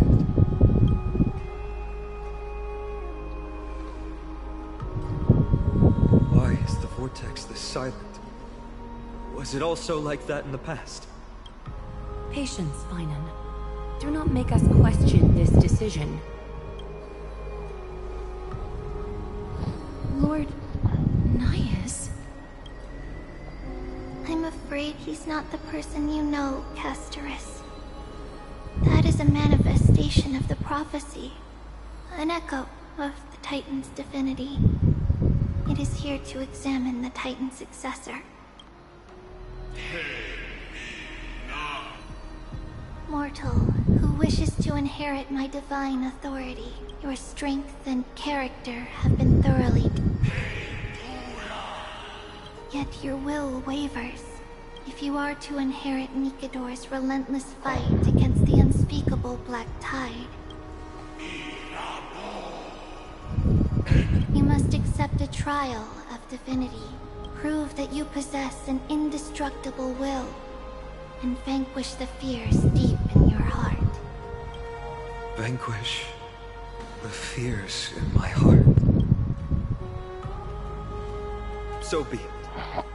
No matter what obstacles you plan to put in my way, I'm ready to overcome them. Our prophesied tomorrow, I will become the god Amphorius needs.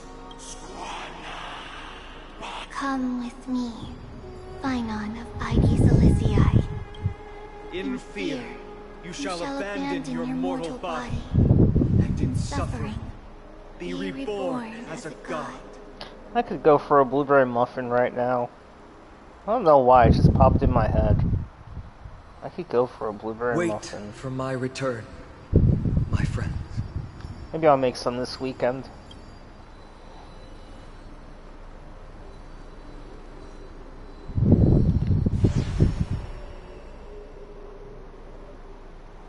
Whew.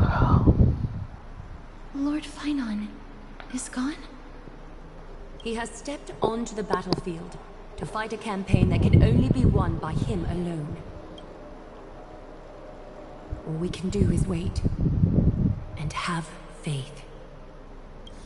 What a mysterious ritual. Is there really nothing we can do but wait? I pray you truly are prepared, Lord Phynon. Yes, there was hesitation in his words. The manifestation of the prophecy must have seen this. It saw Lord Phynon's heart wavering wherever he is, whatever he is fighting. I pray he makes it through this test. Looks like she fell asleep. Presiding over this ritual must take quite a toll. Snowy.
Do not give up on making a choice, even if you're about to be forgotten.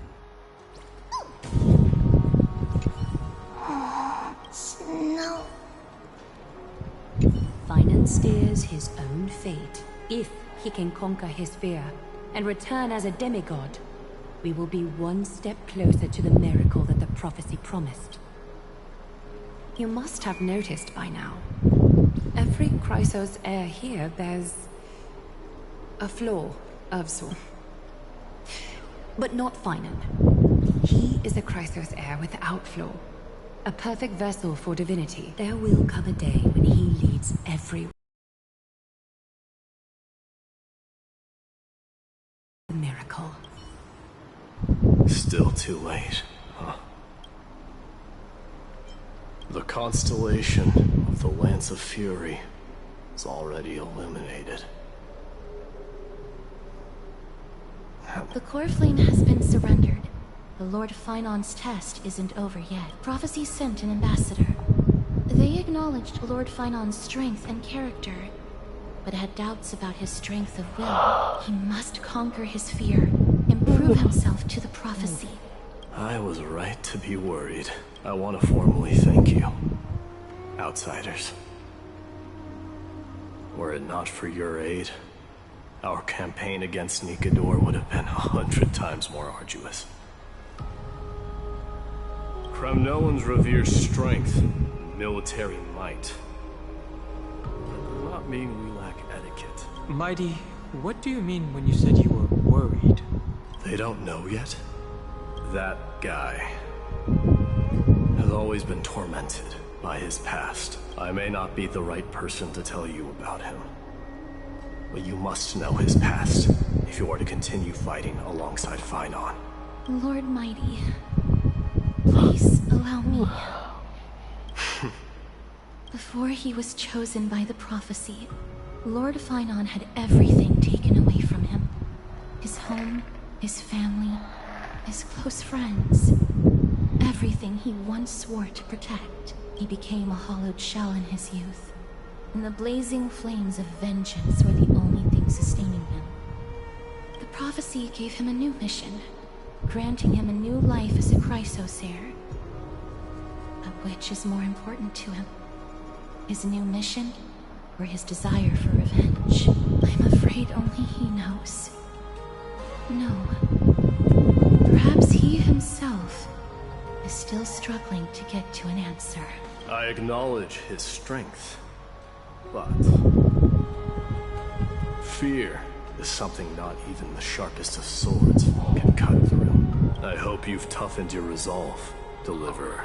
Only a will as tough as stone can shatter the darkest nightmares. Is something wrong? Ugh, don't keep me in suspense. Come on, tell me already. What did you see? I just wanted to get a reaction out of you. Alright, I'll tell you. This card is the Deliverer. Deliverer? What does that mean? The interpretation is really long. Maybe I should just skip it. All you need to know is, this card means you'll be a hero, worshipped by all. You will protect this world and save lots and lots of people from scary enemies with your sword. Do you like the sound of that? But... What's the matter? This is a good card. But I don't want to be everyone's hero. I just want to stay in this village with everyone I know. Grandma and Grandpa said the outside world is full of bad people. That's why they're always at war. Who wants to save bad people like them? I can be a hero, but only our village's little hero. Well, little hero, if the day comes for us to say goodbye to ID Silizii, could you become a deliverer then? Do I have to leave the village? If something like that happens, someone will have to save the world. Then I'll... I'm just teasing you. Don't worry. ID Silizii is a peaceful place. Bad people won't reach us here. Are you going home already? If you're not in a hurry, should we go play with the fairies again? Fairies? Okay, I love playing with them. I'll win back the wooden sword I lost to them. Look at how excited that got you. Let's go then. May this world never have need for a deliverer.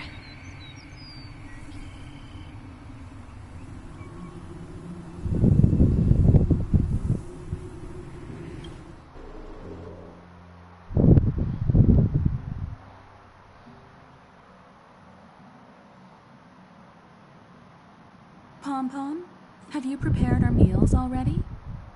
Of course the food's ready. March isn't feeling well, so Pom-Pom has specially prepared the conductor's special bland meal that'll be easy on her stomach. Can you bring it to her, Himiko? Gladly. Why don't we also get her a... Nuh-uh! No coffee when she's already feeling unwell. I guess you're right.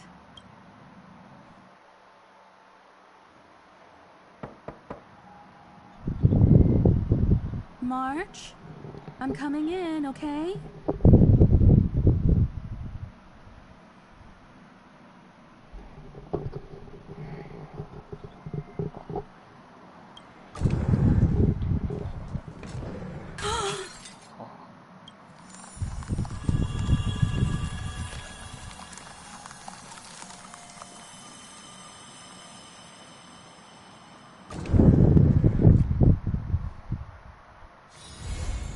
been too long. I actually miss the Express's sofa.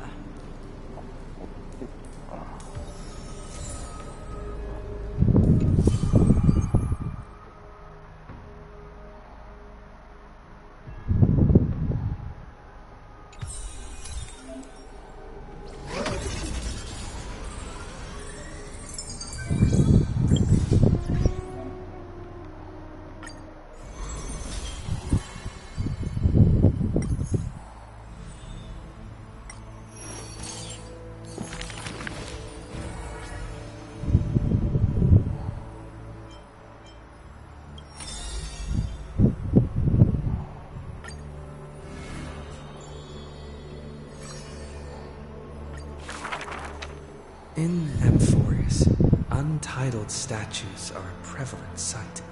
As for the inspiration behind these statues, they are said to be the clay figures that Kefli made at the world's creation. They made clay figures in their likeness, bestowed upon them the breath of life, and allowed the golden divinity of their blood to course through. Thus, the very first mortals roamed the earth, receiving the gods' mercy, while realizing the sorrows of this world. In front of a statue, the people of the holy city beheld a man, Finan of Ides Elysiae. He never spoke of his origins, only using this name to nonchalantly identify himself. The man merely responds with a breezy smile, neither confirming nor disproving their speculation. Finan is a soldier, one with divinity coursing through his veins. Responding to the Gold Weaver's rally call, he traveled long and far to reach the holy city, eager to bring light to the hero's path. Losses are a constant on the flame chase journey, where life too seems as small as a speck of dust. No matter. My existence is of little consequence. Ides Elysiae, the man's hometown, shrouded in secrecy, just like his past. Some have searched for that distant village, yet found it neither written about nor passed down through song. In every nostalgic reflection, the man crafted a vision of paradise with his exquisite poetry. Yet, within the ancient texts of the holy city, the history of that frontier village remains more obscure than the days to come. In the far-off future, the land of Amphorius will bear the marks of the hero's footsteps. Yet his real name may never be heard in this world again. Losses are a constant on the flame chase journey. Some, too, losing themselves at the very beginning of their journey.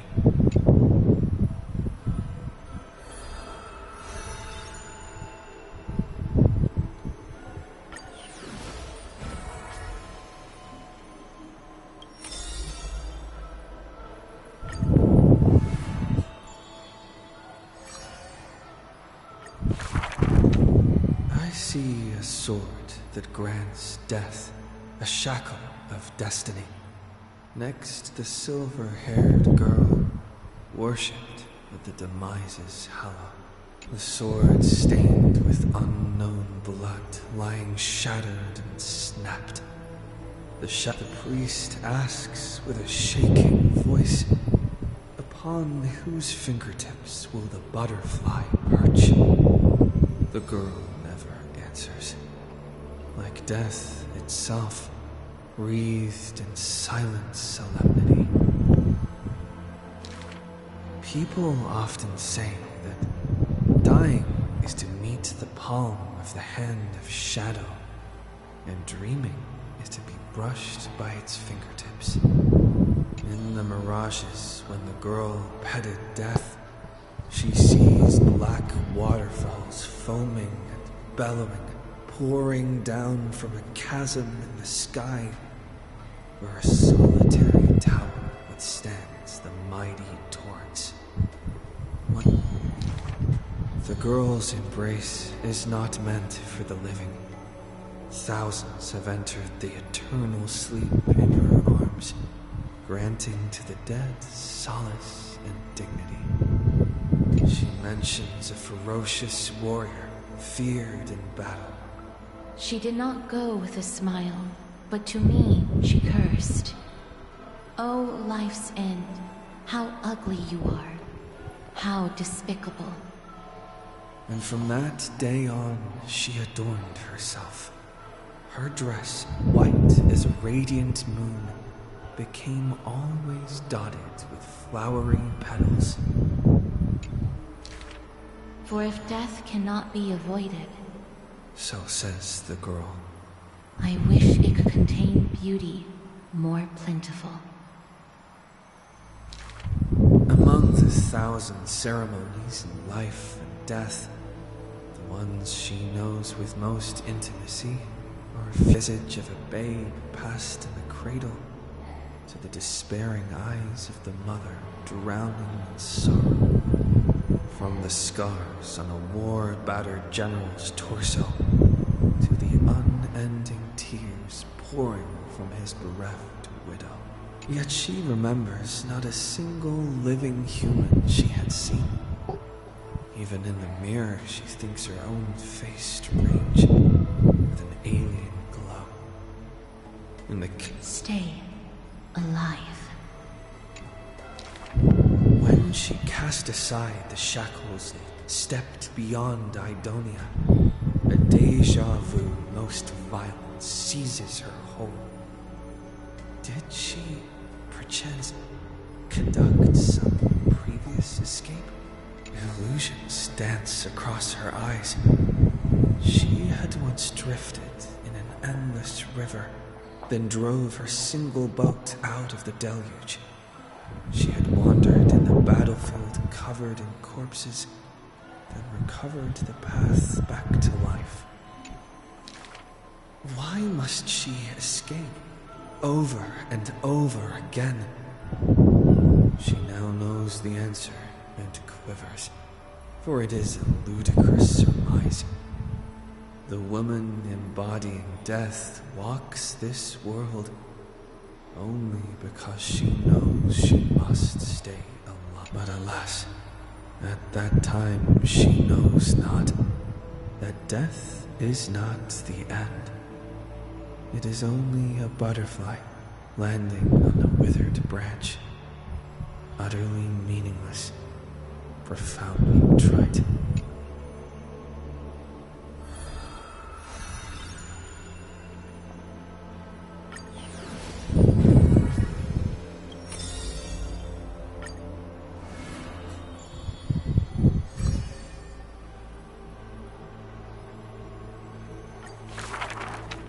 In the corner of Akama, the newly arrived traveler stops for a moment. He rubs his eyes. 1, 2, 3. There's 3 children have differing smiles. One is beaming, one has a shrewd grin, and one is smiling serenely. Stranger, welcome to the holy city. We will show you the way forward. Trebios. This name has not been mentioned for some time. Only the elderly priests of Yanosopolis know the true significance of this name. High Priest, please guide us once again as we spread our wings on this long journey.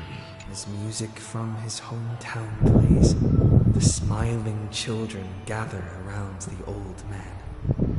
They wish that the twilight breeze will carry away all tales of sadness. The end times loom like a dark This is so cloud relaxing. It could hanging put me over to the sleep. holy city's residents and shrouding them with worry. Hello? Do you need our help? Like torches dancing in the wind, the children illuminate the alley. They wipe away the women's tears.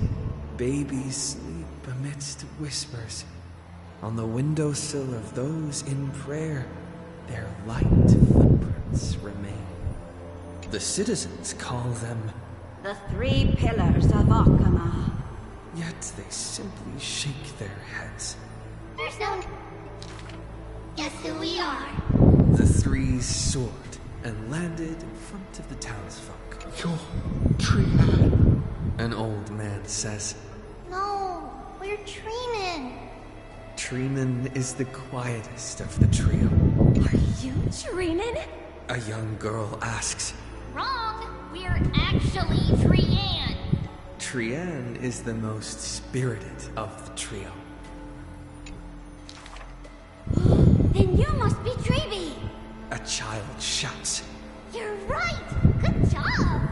Treeby is as enthusiastic as she is adorable. It matters not whether they can tell the trio apart. Of most importance is their sincere smiles. We will show you the path to take. The children fly ahead, guiding the lost back to the main road. So, you literally show people the right path to take? You're lucky. You merely took a wrong turn. The children flew before me. It was rare to see them so quiet. However, there are many more unfortunate souls who have lost their direction in life. Ain't that the truth?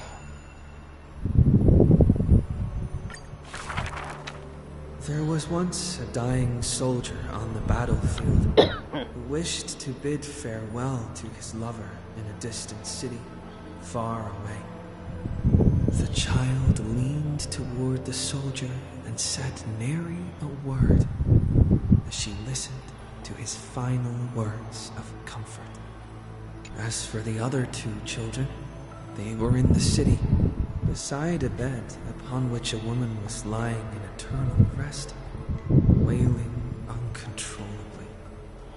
Not only do the 3 children share each other's senses, their souls are also interconnected. When one is filled with grief, the other 2 will burst into tears as well. Perhaps we should tell you some happy tales instead. The child wipes away her tears of reminiscence. Our greatest talent is performing Amphorius' nursery rhymes. But those nursery rhymes have been told over and over that any literate child could recite them by heart. How rude! The child gently flicks my forehead. You should be reflecting on the nursery rhyme author's heartfelt intentions instead. In this lush land by gods chosen, giants raise their glasses in a toast. People commonly see the children riding on enormous flaming rockets, looking Seen like that shooting too. stars blazing through the holy city. How dangerous. An old man worriedly wishes the children to stop. Not Treenan. That's Trian! The Stop nagging. mischief. Can't you just play with something I've created? Every child in the world loves to play, and Trebios is no exception. Every child in the world is afraid of pain, yet Trebios tries to act tough. Initially, there were many more of us. The others have merely gone one step ahead. The children swore they were already adults, yet when they carelessly hit the city gate, they cried out in pain together. The tripartite prophecy is but a distant ritual, and the Chrysos wore a painful dream. Echoes from the Gate of Infinity occasionally jolt her awake, and the distant travels of her identical sisters sometimes inspire uncertainty within her. A new journey only begins when the previous one comes to an end. Despite time marching forward endlessly, the children always manage to stay true to their hearts. They are all that remain of one another, their senses intertwined, their souls in communion.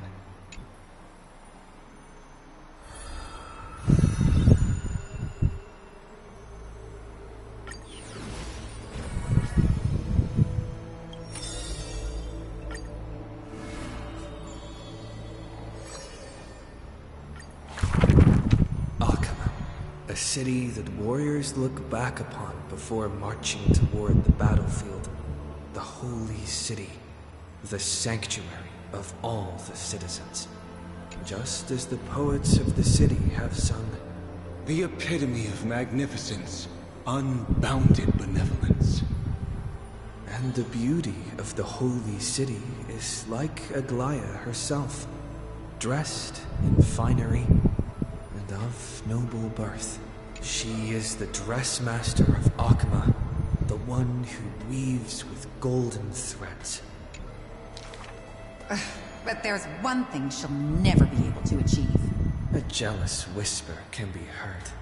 She will... Golden threads quiver, and a gentle wind rustles by her ear.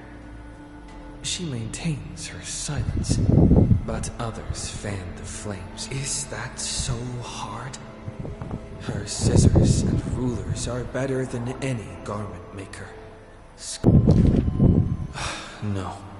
Ingratiating words do not sit well with me, nor do duplicitous machinations. Her gaze flits across the stoa, equally regarding every member of the public.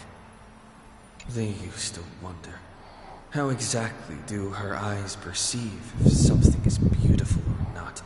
As with the holy city that's perpetually bathed in light. How do people tell apart cozy mornings and frosty nights? For the Weaver, the answer lies in her golden threads.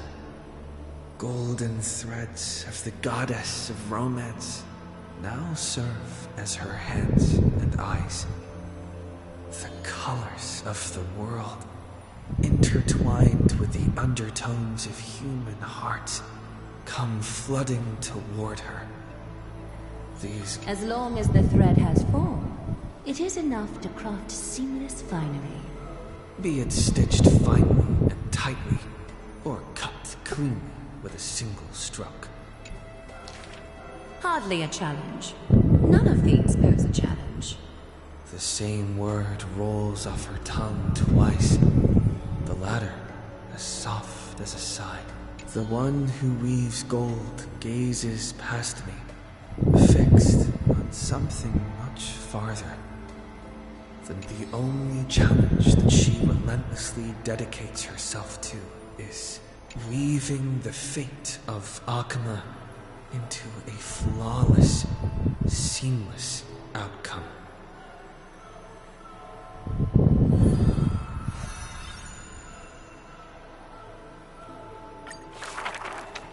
A long line stretched across the square. Merchants, shopkeepers, and even high society elite, all lined up together without distinction. At the head of the line was the path to Aglaia's abode. Is the holy city's fashion trendsetter going to reveal her newest masterpiece? She's about to get rid of her failed pieces! Now I see why the holy city is free of worries. Even as the end nears, they're still obsessed with lavish clothing. New to Akama, a visitor from elsewhere ends up utterly bewildered at the sight. It is said that a family of priests who worship Nestia go way back with the Weaver. But her impeccable gift for weaving isn't meant to serve anyone's pursuit for pleasure. What was once a sacred duty was misunderstood by the beauty-obsessed, who mistook fallen shreds for priceless treasures. Are flawed creations really still worth the people's adoration? The weaver shakes her head. She seems to have forgotten something. It is precisely the flawed hero who walks ahead of the crowd, who casts a long shadow over the world, and who strides toward everlasting daylight. There are, nevertheless, people whom the weaver is willing to sew and tailor for. Her conditions, though. Beauty sharp as a blade, and the relentless pursuit of beauty. Me!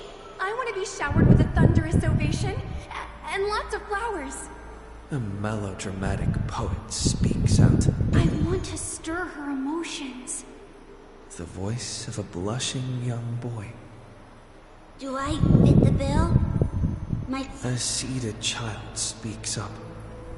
Next to him is a barefooted girl, staying silent with her head kept low. Unfortunately, gold threads are willful things. They are never swayed by sympathy or pity. A tense and worried look surfaces on the young child's countenance. The specks of dirt on his face brought back memories of a past encounter. Go. The weaver begins.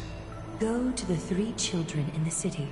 As messengers of Janus, they will bring him the shoes he hopes for.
This trial's taking far too long.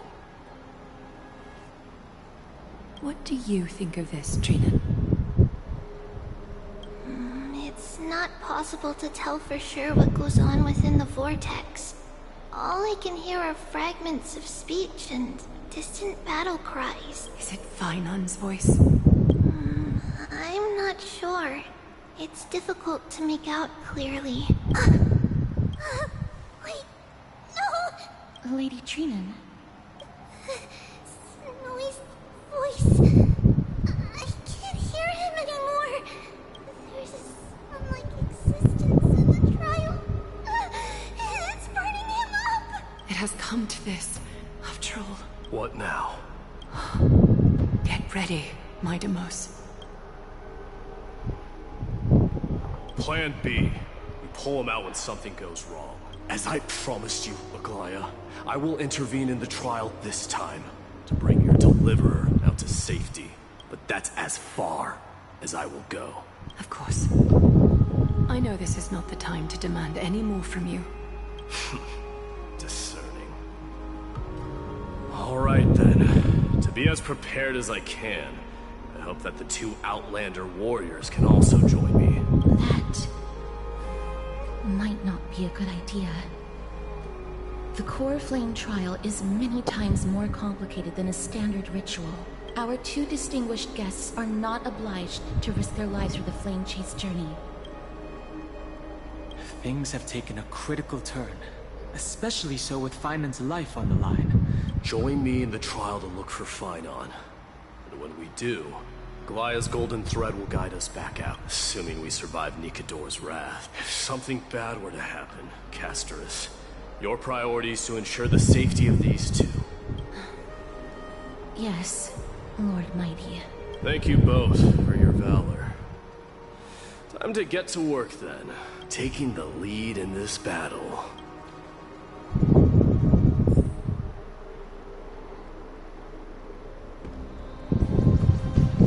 I'm so far.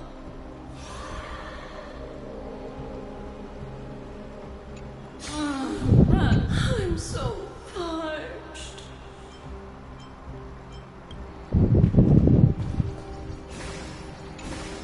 May that warrior be safe from harm. When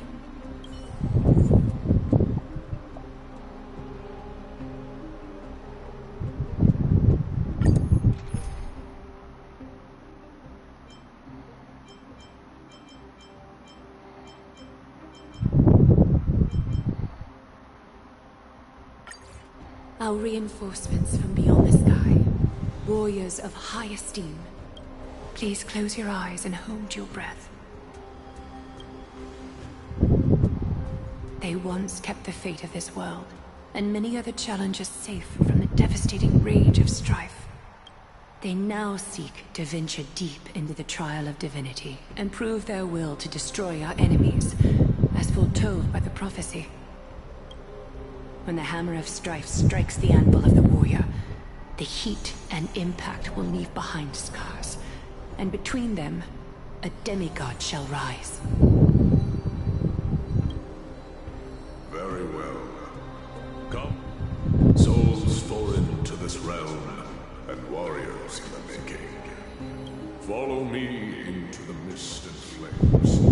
Come face to face with the greatest fear in the depths of a warrior's heart. And with thy strength, banish the darkness and usher in sunlight. Let all lost souls find courage on a long journey back home.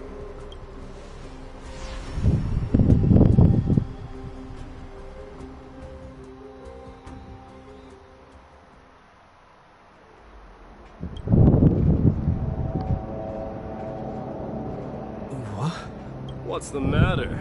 Surprised? Where there's strife, there's carnage. It shouldn't come as a surprise to see such a sight in Nikador's trial. I don't see him around here. We should go first. Let's pray he stays safe. Huh. The greatest fear in the depths of a warrior's heart, huh?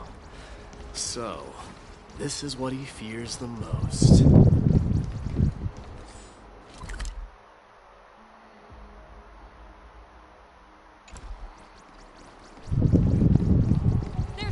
place for you in Enforius.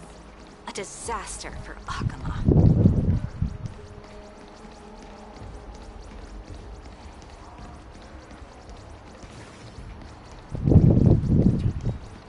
You won't get away, Kremno and Vermin!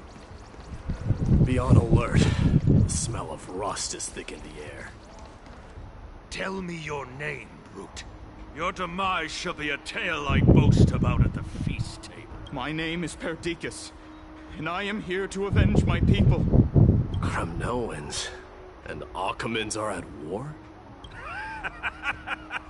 Perdiccas? Even the tragic cries of beasts at the slaughterhouse sound better than your name. Say whatever you like, despicable Akaman. Valorous death before glorious return. May the Kremnoan spirit always watch over me. Foolish brute. I see you're eager to die. But...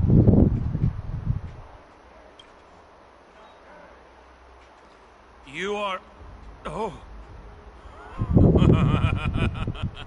So the Alpha Brute has found his way here. It's a pity, though. You're too late. You will never stop the Holy City's army.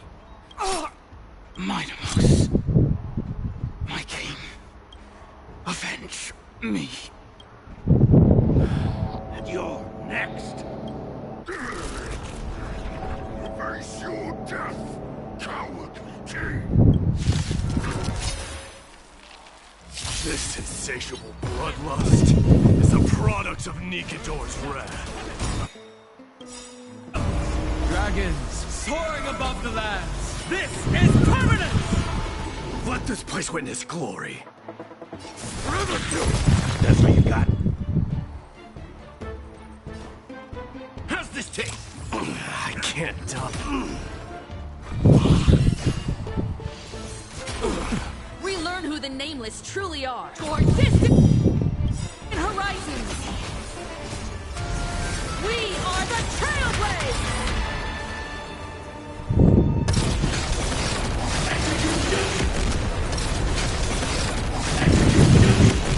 Light up the cosmic night! We have the edge. Mountains roll, dragons rise! Show me your courage.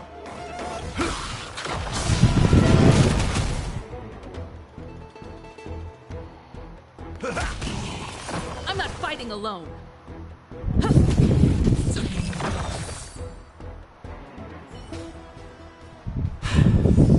Absurd. I know this, Akaman. That horrible noise. I can hardly suppress my bloodlust when it sounds. This battle cry must have gone to Finon. That's...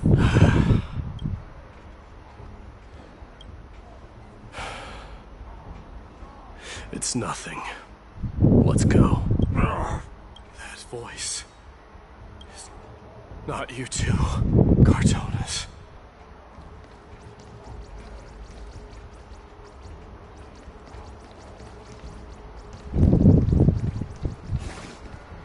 Mighty Mos you are. Destroyed all the wicked king.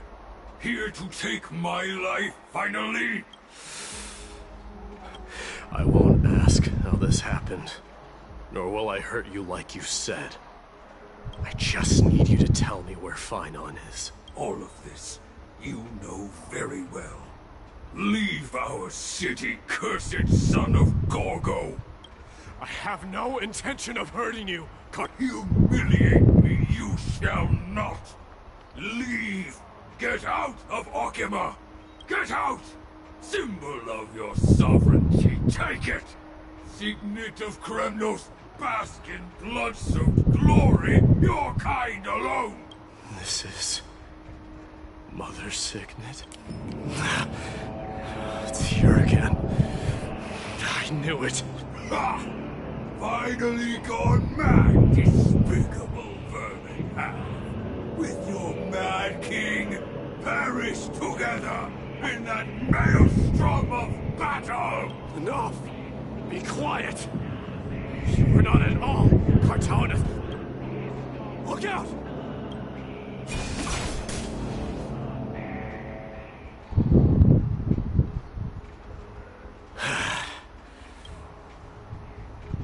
too. I could ask you the same. What was the last thing you said to me before I parted the waters at the Scale Gorge waterscape? Parted the waters?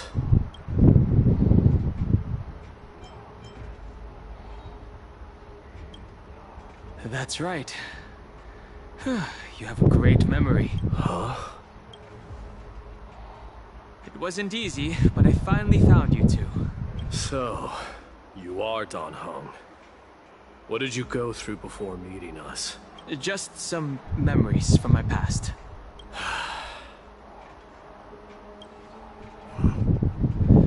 The trial of Strife is a vicious one, all right. What are you thinking?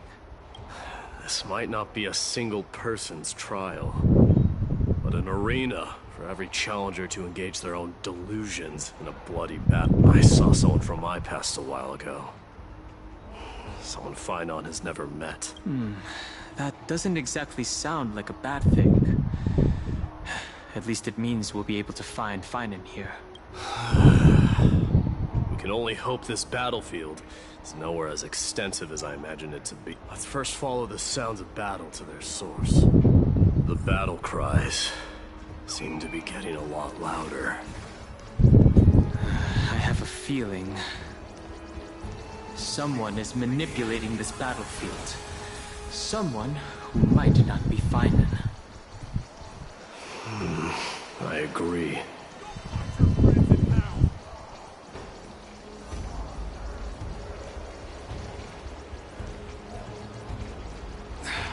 Cursed brutes.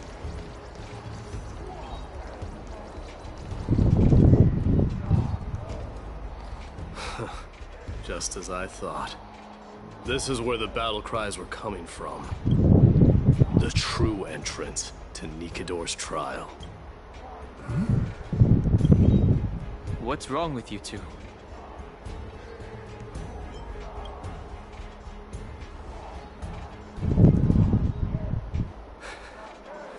I'm seeing him for the first time, but there's no doubt about it. The one manipulating this battlefield is Nikador themselves. Mightimus, you are a keen warrior indeed. You know me? The blasphemous prince. And I happen to know that you're here for the soul of that white-haired warrior. Great. Let's cut to the chase then. Hand over that poor excuse for a sword master, so we can... No.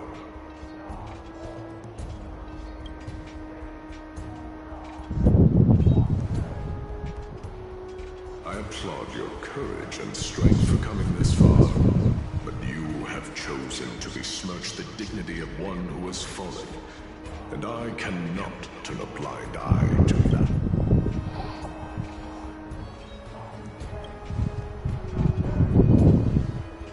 One who has fallen?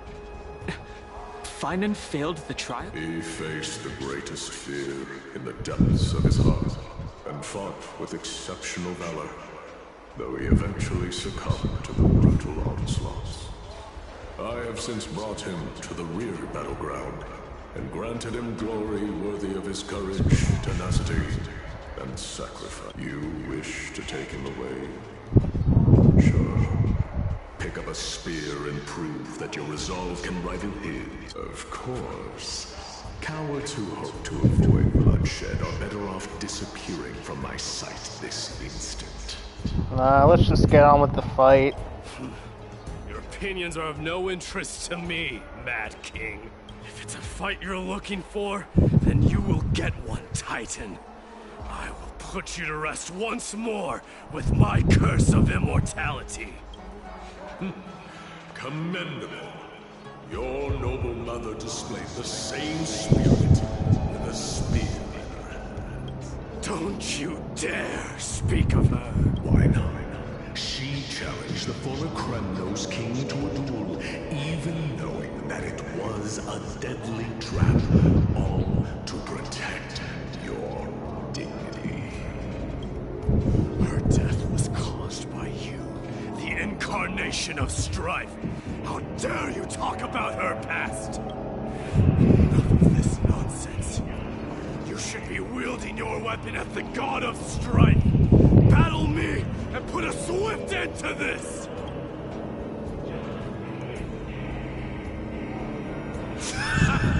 Your hatred is as clear as day, my Demos. My words must have stood. But thanks to that, I have also come. This is why you killed your father for the throne. Only to let your signet sink to the bottom of the Sea of Souls, refusing to let the glory of Kremnos live on. This is why you sold the Strife Titan. Only to reject the core flame, letting strife continue instead. Oh, child Menandin, show me what you are capable of. Show me if you have the power to put out the flames of your very destiny. I will rip your chest apart, Titan. I see you wish to repeat this. Come at me then. Ignite the flames of your fears and step onto the battlefield. Take this fierce battle to the boundaries of strife and consume me. Remember this. The son of Gorgo will be crowned in blood. Very great. Unjust. Moment. You, the successor of Kremnos. Finally, let's fight. Knew he was no match, yet he chose to fight till his very last breath. What about you, Mightimos? Can your murderous intent match up to what fate has in store for you? Prove to me that you are worthy of this power. Life's like a good, my friends. Indulge yourselves! Show me your courage. We have the mournful cries, miserable wails. Kings of Kremnos, this is the power you desire. I am struck, forever doomed.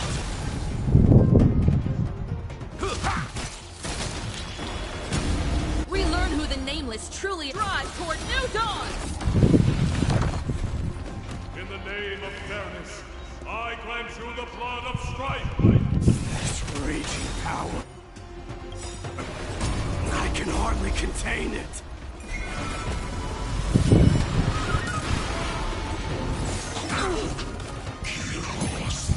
Forever doomed. In the mood for another beating? How's this taste? I can't die. My strength isn't what mountains roll. Rise! I'm not fighting alone. Toward distant horizons!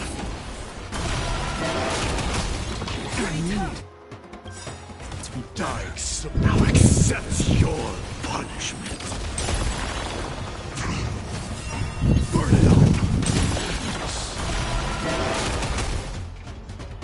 Time to mix things up. My purpose is to protect. Open dirks! Relearn who the Nameless truly are. Drive toward new dawns! We are the Trailblazers!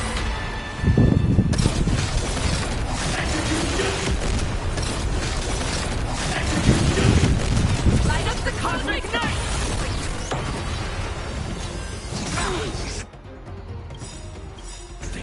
Conquer all lands! Dragons soaring above the lands. This is permanent! Life's like a good, my friends. Indulge yourselves! Toward distant horizons! Forever doomed! In fear you shall abandon your mortal body, King of Kremnos! How noisy! Now accept your punishment!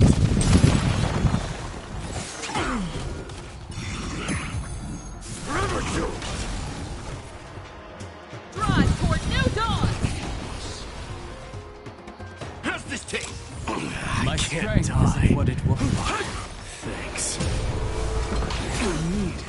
better.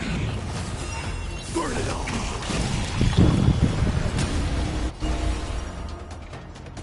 Toward distant horizons! Step up, let's see ya. Time to mix things up. My purpose is to protect. Thanks. Dying soul now accepts your punishment. Drive toward new dawn! Fury upon you! We are the Trailblades! Light up the cosmic night!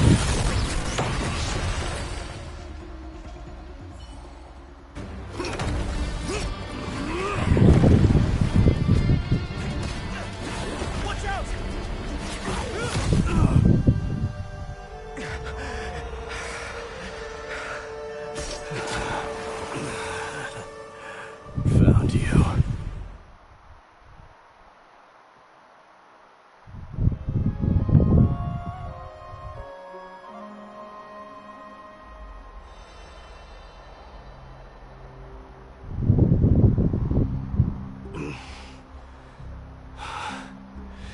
The core flame trial is indeed no place for the weak.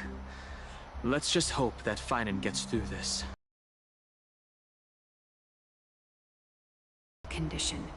With ample rest for both body and mind, he'll be up and about in no time. The greatest fear in the depths of his heart. Lord Finan must have been forced to relive his past during the trial, and revisit his homeland that had fallen to the Black Tide. In all likelihood.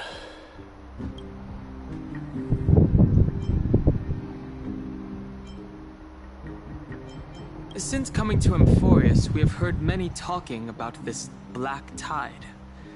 Could you tell us more about it?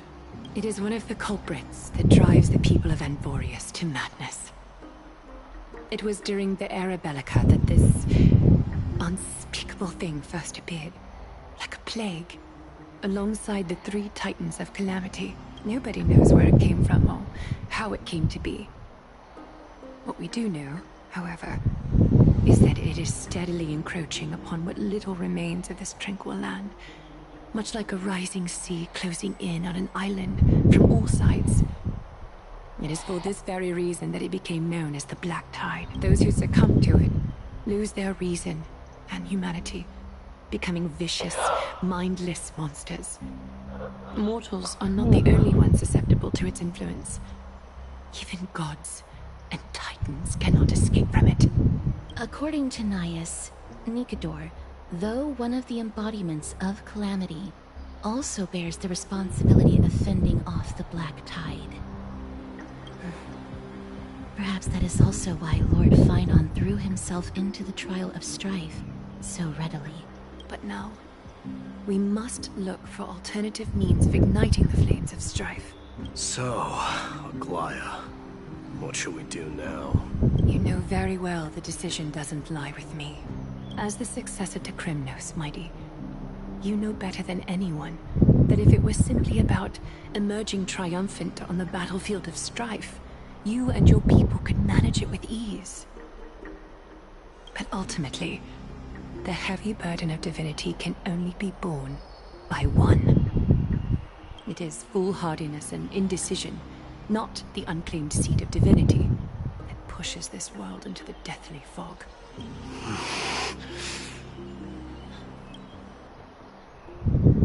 The Black Tide.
I'd love to go in and take a look.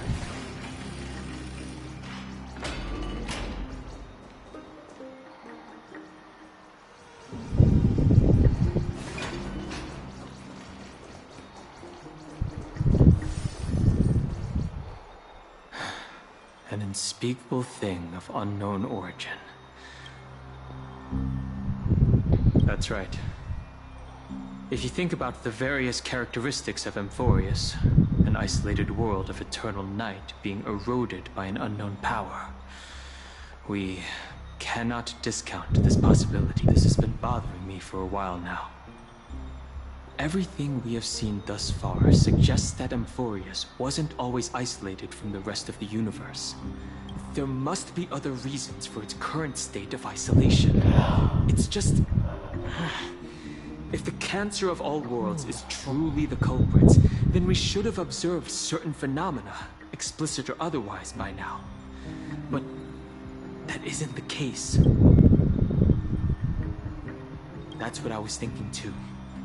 From past experience, the Stellaron within you should be able to resonate with other Stellarons, but we haven't encountered anything like that here. There are several other unanswered questions, too.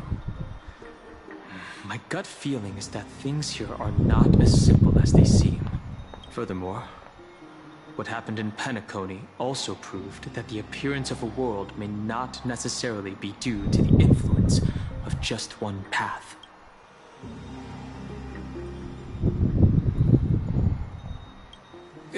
It's good to be motivated, at least, for now. Let's just take things as they come.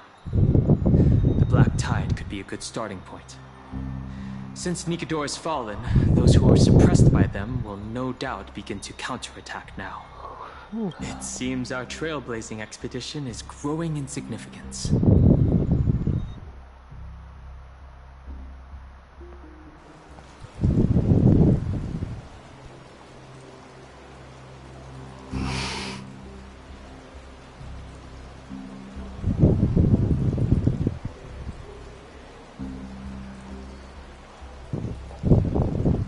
Don't worry, Dee.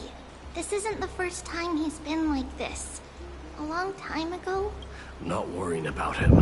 Oh, alright. You're a little quiet, though. I'm sorry. That was rude of me.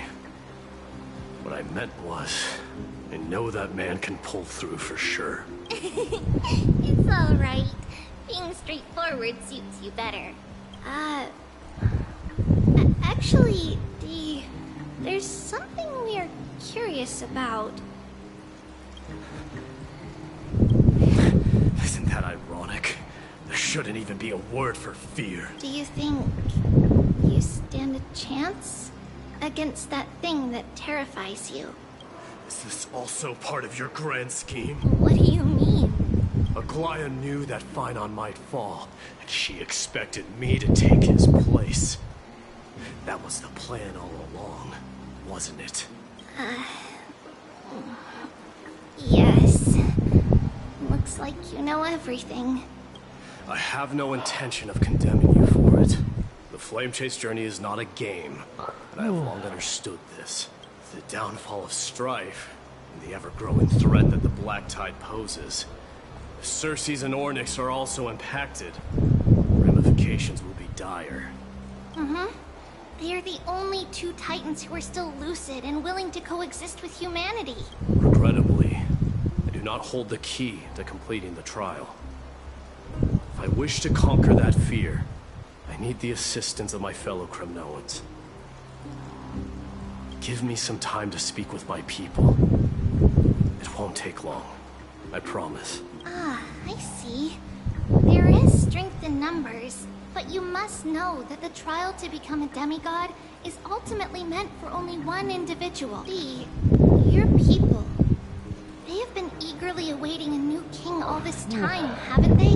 If you take on the divine role, they will have no reservations about following your lead. After all, you're the hero of Castrum Gremno. I once was. Maybe therein lies my deepest fear. We'll talk again later. I'll be back. Dee, Hmm? regardless of what happens, we will always be there for you. Thank you. The person I'm looking for is probably in the hot bath. I should go take a look. Billowing steam always brings back memories of furnaces in our homeland.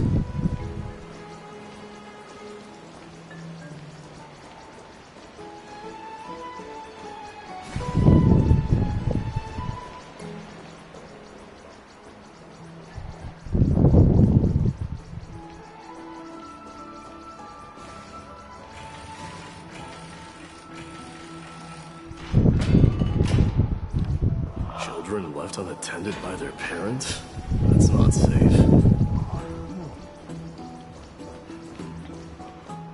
You shouldn't run around in here, kids. Hey, it's the Crown Prince! Are you also here for a bath? I want to hear stories about Prince on the battlefield. The Crown Prince? Are you Kremnoans? Yeah, we are! The grown-ups said we used to live next to the arena. Well, next to the parts next to it anyway. My dad is a centurion with the Hydra Lancers, and my mom is the bravest warrior in the God Shield Brigade.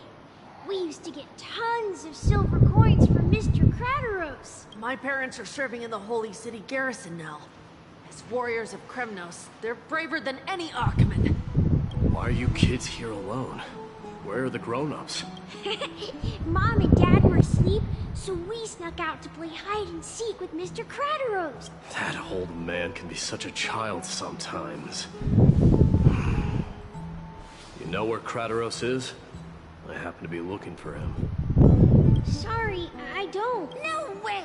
Mr. Krataros is a member of the King's Aegis. He's the best at hunting down enemies. He was counting near Verax Leo when we went to hide. It was prudent of you to be cautious. So, which Verax Leo? It's, just take a few turns after you go out from here. It's close to the backs. Alright, I'll go look for him. You should consider the game over and head home for now. And don't play around the hot baths again. Wait, Your Highness! Is there something else? I heard you retrieved Nikador's core flame. Does that mean we get to go back home soon? Have you ever been to Castrum Kremnos? You were all born in the Holy City, and are living lives no different from the Achaemens. Everything you know about our people comes only from the own eyes. How, then, is a city you've never seen your home? Because this place is definitely not home. Mom and Dad told me that the children of Kremnos are born to wield swords and fight on the battlefield. They also said that the Kremnoan detachment led by the Crown Prince is the bravest army across all of Emphorius. No one can defeat them. The kids in the Holy City don't play with us. The moment they find out that our parents are Kremnoans, they shun us. We don't care. We all know that the Crown Prince will take us home one day.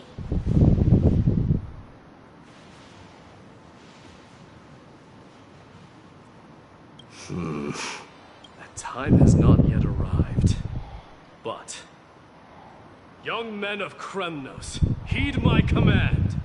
Return to your parents at once. From here on, you are to dedicate yourselves to rigorous training and a healthy diet. You must not neglect these two aspects if you are to become a brave warrior of Kremnos. Only by following this path can you be deemed worthy of returning home. Yes, Your Highness! The future of Kremnos. I should find Krataros.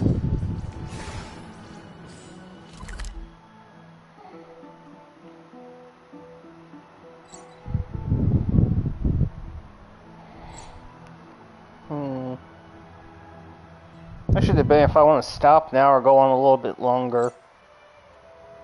I do feel tired, honestly. I do feel sleepy tonight.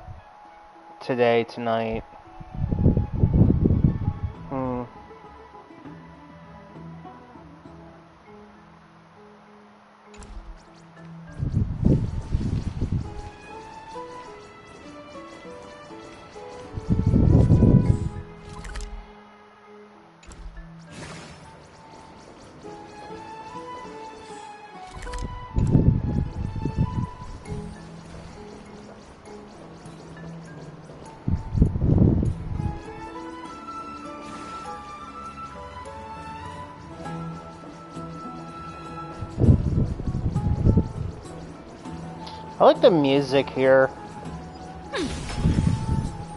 So relaxing. There he is. Rat! Oh, it's the Crown Prince of Castrum Kremnos. Get a grip. We're here by order of the Council of Elders. Even the Chrysos heirs have to think twice before doing anything to us. Out of my way, lackeys of the Council. The Civil Guard of Akama is on official duty. Please keep out of this area. Calm down, my lord. Play nice.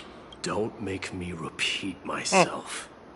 I'll allow you to pass this time, but just this once. He allows nothing. So, you think yourself knowledgeable? Then here is a question for you. Do you know how Chrysius Leo in Castrum Kremnos came to be mounted on the wall? I don't know, my lord. How did it come to be?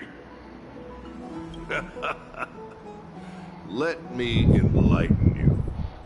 A long time ago, the founder of Castrum Kremnos led a group of warriors to hunt down a lion on the outskirts of the city of Tritos. That vicious beast had been a menace for years, and the bones in its den were stacked even higher than the peaks around Akama. But do you know what happened?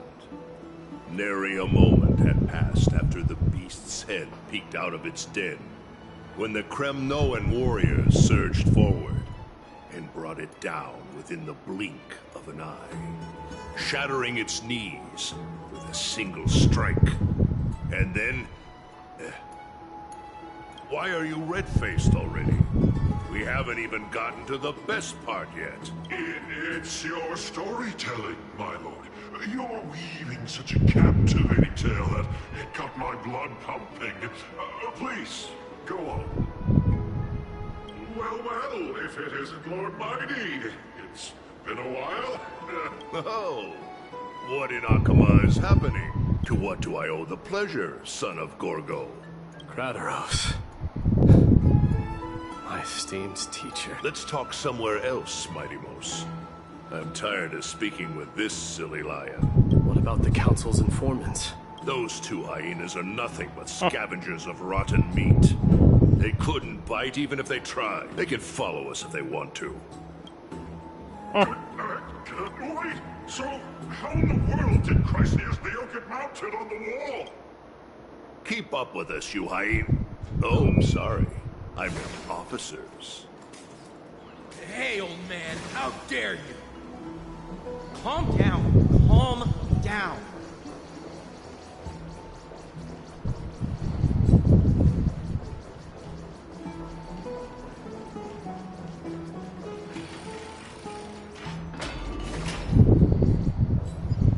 Don't fall behind now. Unless you want to upset our friends here. Don't you dare try any tricks with us. We're almost there.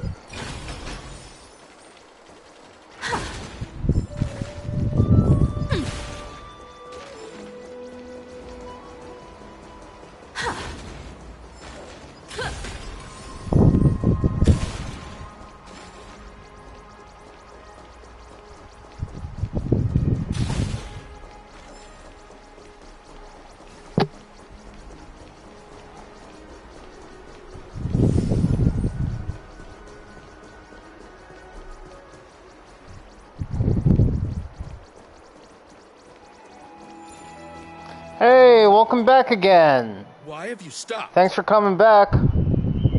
How things going? This is a nice spot for a private chat. Shall we, sir? Had some good Let's battles do it. tonight. Just had one a few minutes ago. What are you up to? It's pretty good. Someone help me! Some privacy at last. So, tell me, why have you come to seek this old man's counsel? I came to discuss the future of the Kremnoans. Interesting. I heard the core flame of the Lance of Fury has been restored. Nice. Though not by your hand. And you're even considering giving up Nikador's divine power. Is this true? Those rumors are not entirely groundless.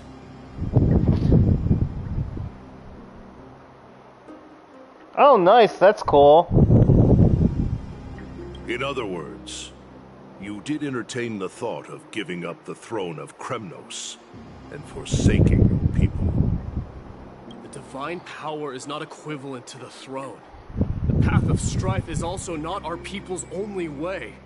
I've still got a long ways to go with the story aspects. Enough with the word games. It'll probably be a while before I get there. All people should understand the plight of the Unless I do the early access.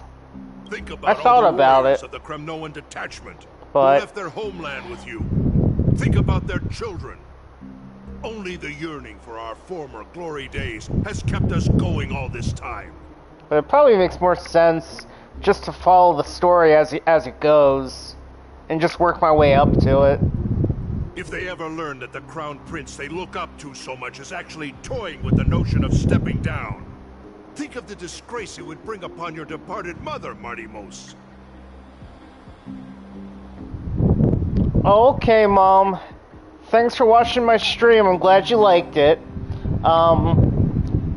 Once you get back inside, just text me and let me know you and Honeycomb got back in safely, okay, Mom? Thanks for watching. I love you guys. Yeah, the early access would spoil some things. I don't really mind spoilers. I think it's just, for me, it's just more... You must remember that she died for you because of Europon's schemes to restore the glory of Kremnos. I like streaming the story. I like streaming the main story. So...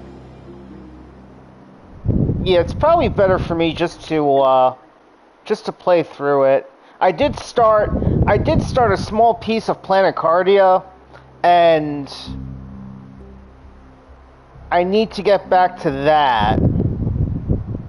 But at this point, I may just wait until I reach Planet Cardia in the story, and then pick up where I left off. I started a small chapter of it with early access a while back.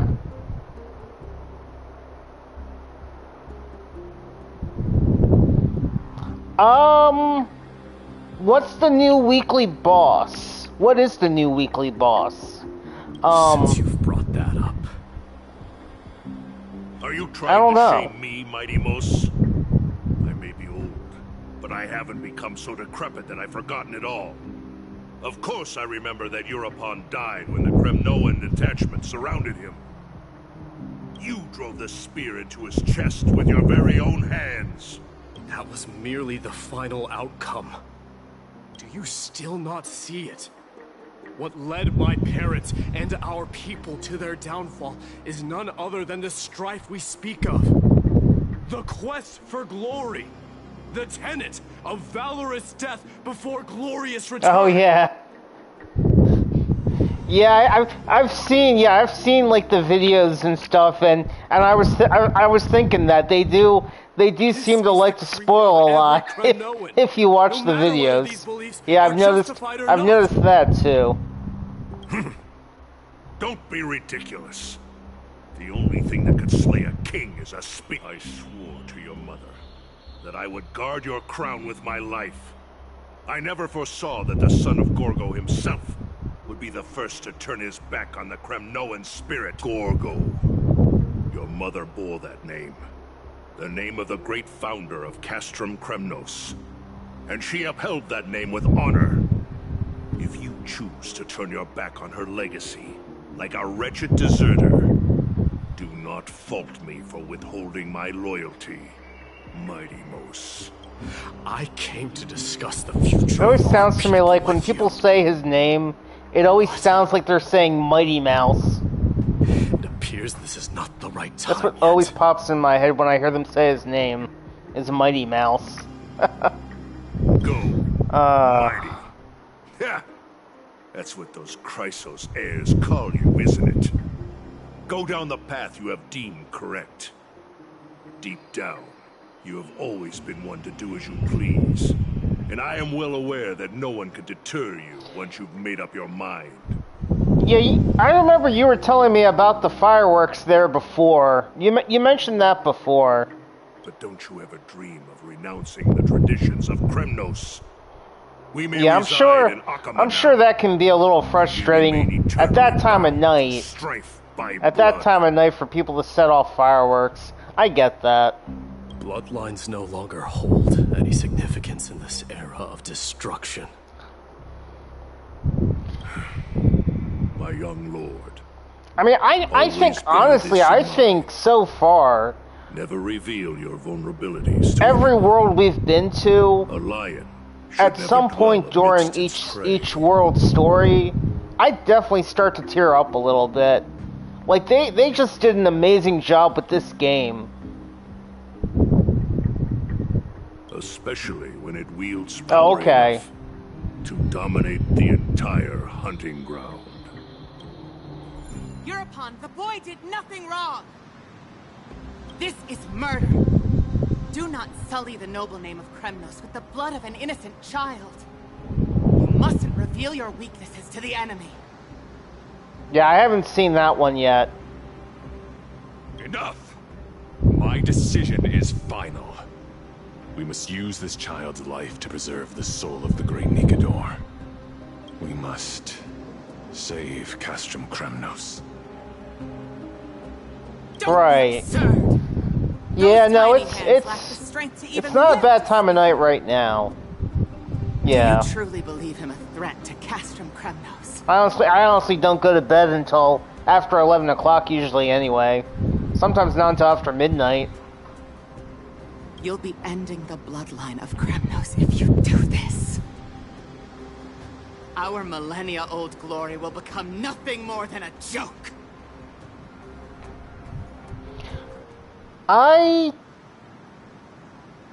Wait, when was Rappa's story?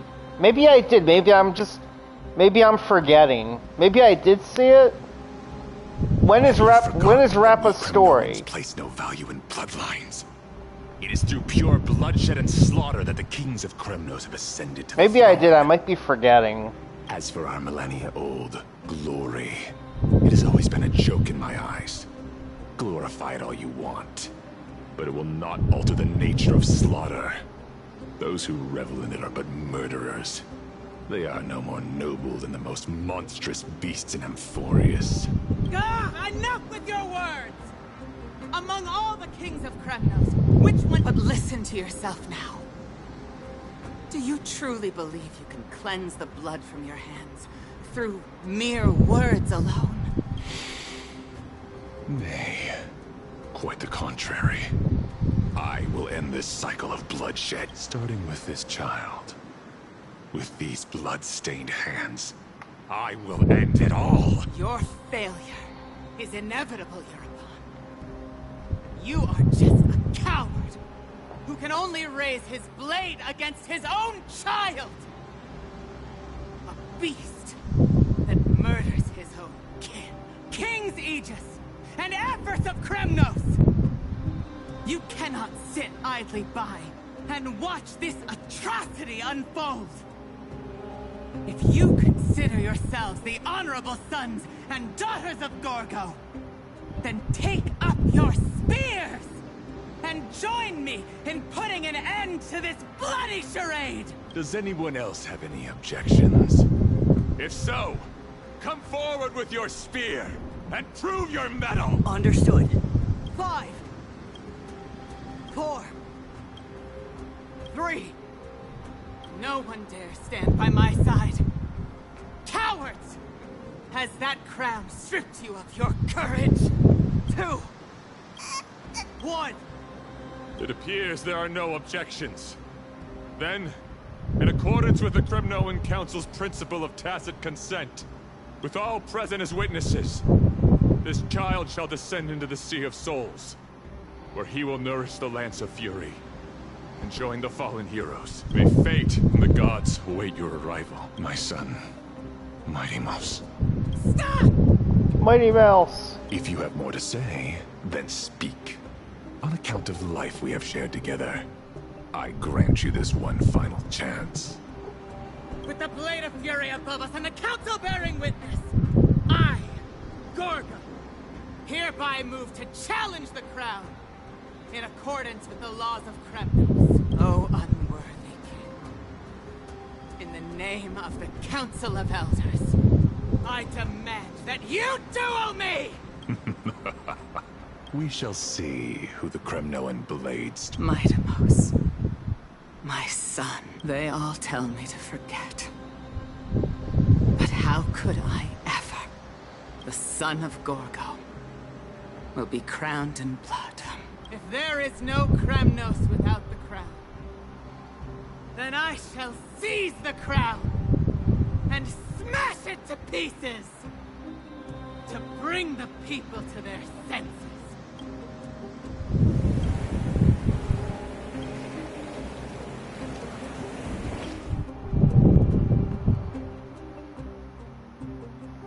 That was cool.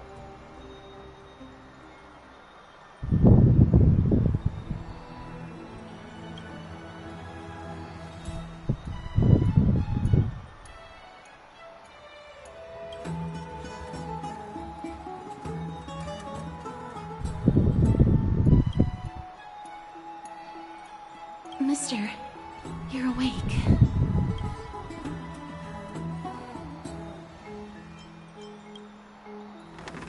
I apologize for arriving uninvited. I saw that you were still asleep, so I took the liberty of waiting nearby. I bring a message from Lady Aglaya. She has prepared it to you and...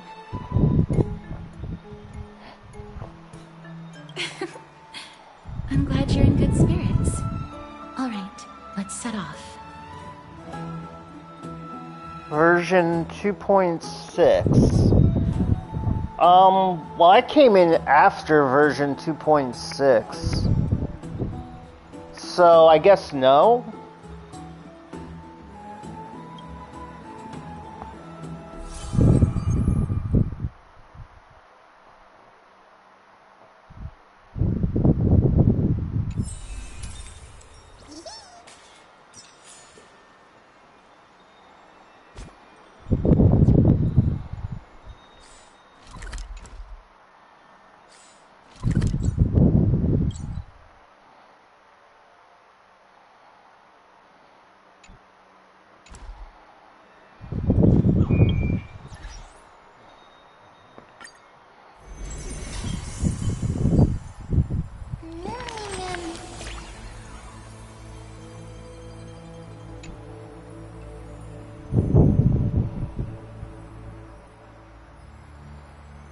No, yeah, that's fine.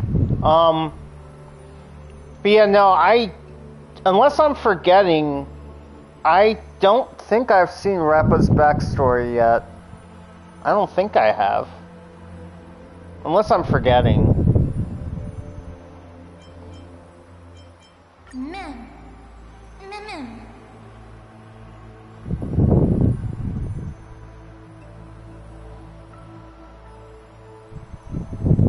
So then, anything up to 2.6 would have already come up? Maybe I did see it. Maybe I'm forgetting. I can't think of it. But then again, I've seen so much story content at this point that I might be forgetting some of it.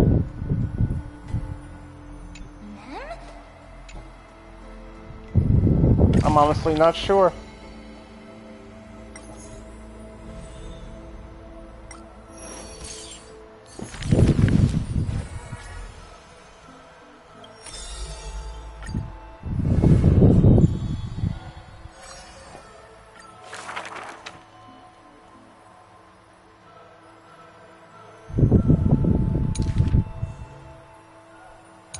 Oh, I'm back in the first one, aren't I? I thought I selected the second one. Which day there we go. He become known as mighty. His strength rivals all lands, but the man pays it no heed. For only the authority of a king can end another king. and only strife can end strife.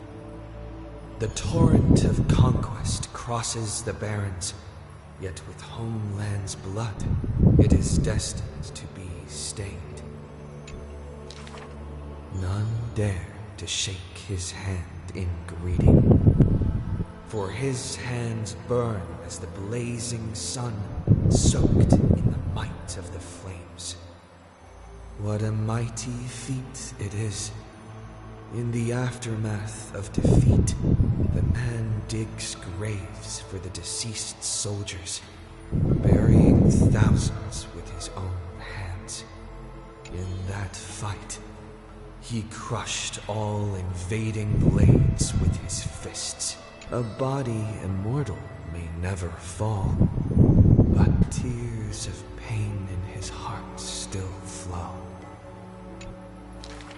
His years of drifting made him detest water's waves. They say that is the reason he's so unwilling to weep. But in Idonia's blizzards he once did cry, a tear shed among the storm of frost that bloomed into a lily stained with blood. Like his undying body, the flower never wilts. In time, the entire world will turn to ash. This haughty man shall be the one to leave behind the world's final beauty, though none are willing to believe. Unlike his kin, those patterns are carved with his blood. A matter so suspicious, it stirs the ambitions of the mundane. A blade that can cut through the mighty must be enough to slay gods. The people to this day still seek it. Yet do not let your enemy notice that you're bleeding, and thus convince them that you are someone unsurpassed, a warrior supreme. The stories of the past forged his body. Apart from Kremnos' traditions, what do you have left? The man goes silent and still, his gaze burning into the horizon, looking for a distant past. In his days of wandering, this same question was asked by thousands upon thousands, and he never denied. That is why I walk on this path.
Now that Nikador has fallen, the soldiers in the city can finally catch a break.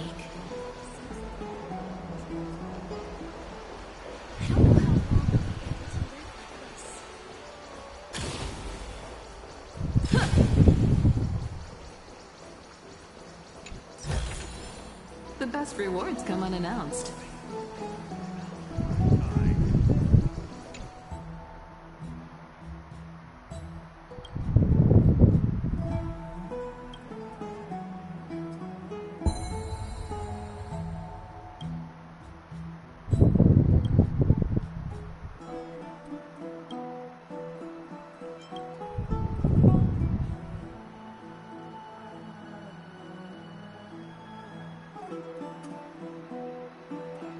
Oh, okay.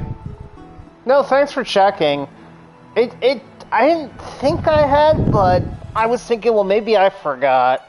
But okay, that sounds right then. I probably didn't get to it yet. I might have to look it up and see how I can find it. Or maybe how long until I come across it.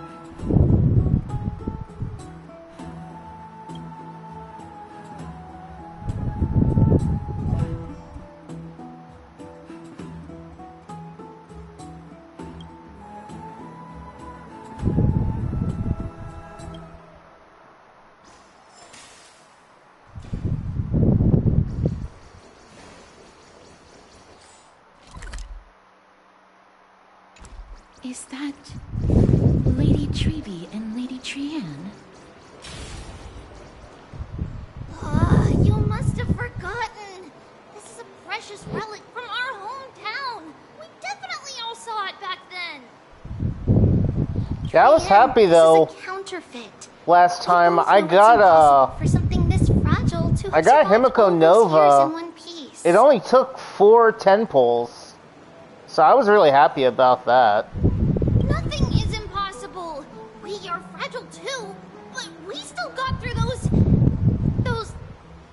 sad times. Ugh, look at that color and how it glitters in the light. Why won't you buy it? If someone else gets to it before us, we'll miss our chance forever. When you get done with Emphorius, do that quest before the new world. Oh, so wait, is that Rappa's story, the quest?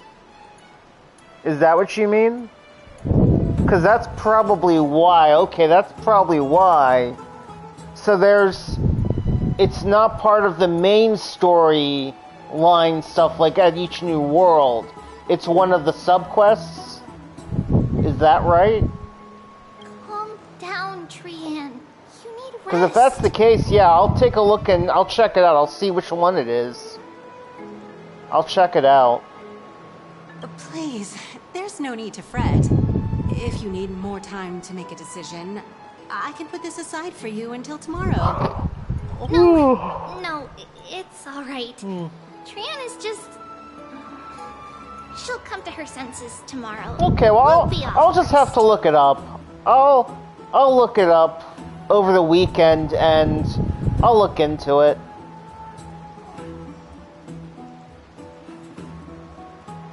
Oh yeah, if you know the name, yeah. You can tell me. Trianne is just... what? Trianne is... You've forgotten all about Mama. Mama gave us something just like this before. Trianne... Aww. See you tomorrow? I hope you two patch things up soon. See you tomorrow. May the winds of fortune bless you.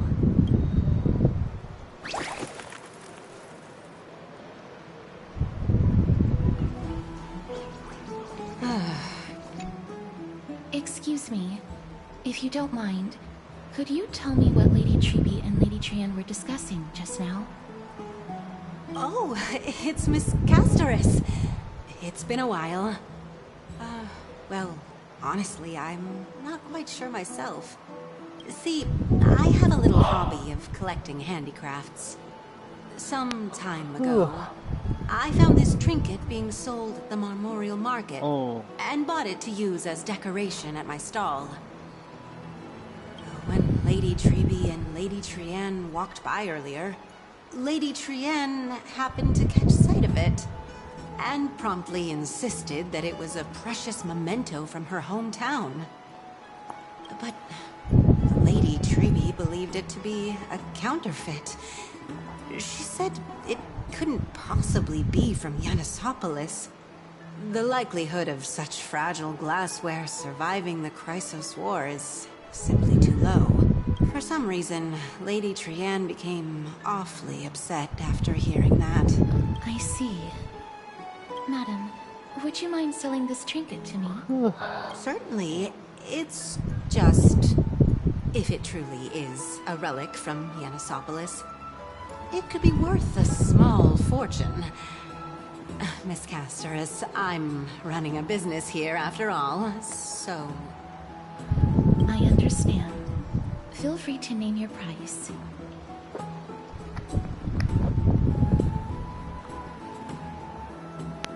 And what might your concerns be, my friend?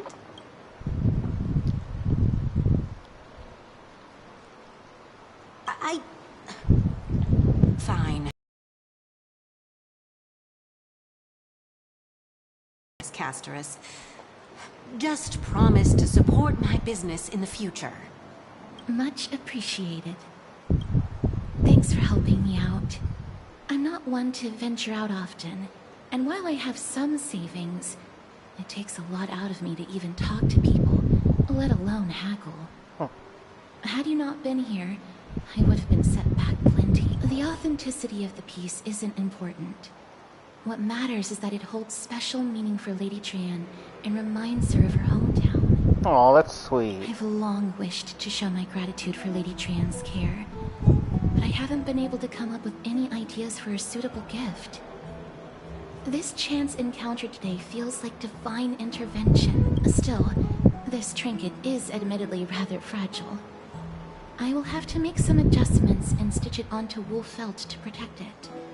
That way, no matter how much Lady Trianne runs around, it won't break easily. That's sweet. Alright, back to business after that little detour. Let's keep moving. Don't stray far now. You've already kept Lady Aglaia waiting long enough. Are you folks going to do next? I like that. I like that attack. With the staff shooting the little energy blast. I like that.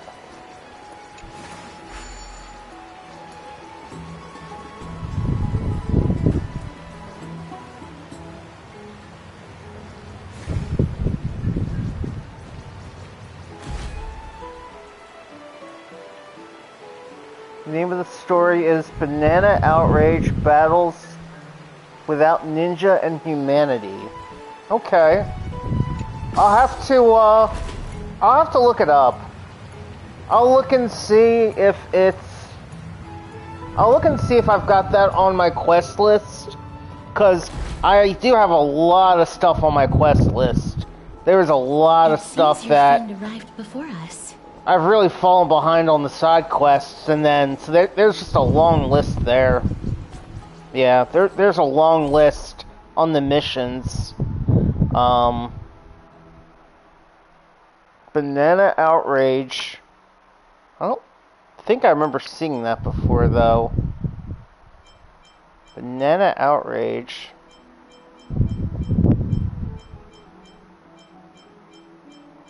Yeah, I've got a lot to get caught up on.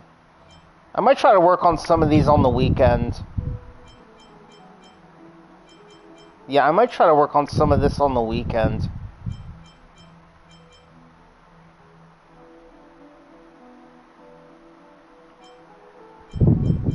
Yeah, I don't think I have that. No, I don't think I have that one. So I'm gonna have to look that up and look into it. Ah, you're finally here. Welcome, Cass. And you as well, trailblazer from beyond the sky.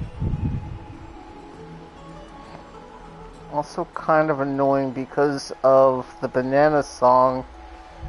Yeah, it's probably one of those songs that is it like a little silly, but it's like got like a catchy tune. Like you just kind of get hooked on it, even though maybe it sounds a little silly or something like that.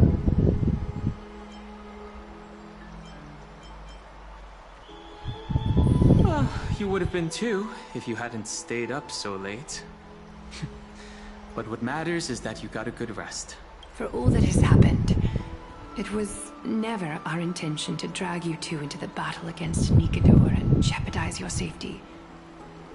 To express our gratitude for your kind, trailblazing endeavors, we would like to present you with the highest honor of Akima. This is the dew of divine blood, brewed from crops nourished by the blood of the Titans. It is said that only 12 bottles existed. The last 3 bottles are now being kept in the treasure vault of Akima. Back in the days of prosperity, cities fortunate enough to acquire it regarded it as one of the greatest treasures ever. Unsealing it during a ceremony held in honor of 2 cities' diplomatic ties was the highest form of respect one could show the other. And now, in keeping with tradition, Akima dedicates this drink to our esteemed guests from beyond the sky, in appreciation of what you have done for us. This precious gift isn't simply a token of gratitude, though, is it, Lady Aglaya? Very perceptive, Mr. Dunhung. Your heroic deeds have proven that you come in good faith. With the dew of divine blood as testament, we wish to forge an alliance with the Trailblazers. With all due respect, won't forging an alliance with the Chrysos heirs embroil us in the conflicts within Akima? I'm sure you can understand where our misgivings come from, Lady Aglaya. Having said that, Lady Aglaya, please don't misunderstand. We will still do what we can to assist you in the Flame Chase journey. It's just, I've heard of the friction between the Chrysos heirs and the Council of Akima. As outsiders, we are wary of getting caught up in this conflict. Wow! Gray and Danny have sharp eyes indeed. You'd make outstanding members of the Twilight Courtyard. No need to worry, by the way. I can tell from Lady Aglaya's tone of voice and micro-expressions that she's being genuine. Not only are you guests from beyond the sky, but you've also done so I need to much get for her. Akima. You're practically heroes to us all. Lady... Huh?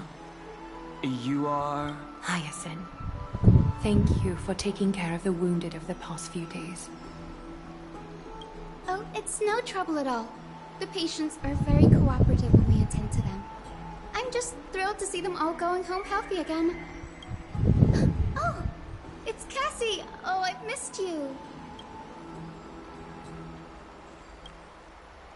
This girl, she's a natural at making friends.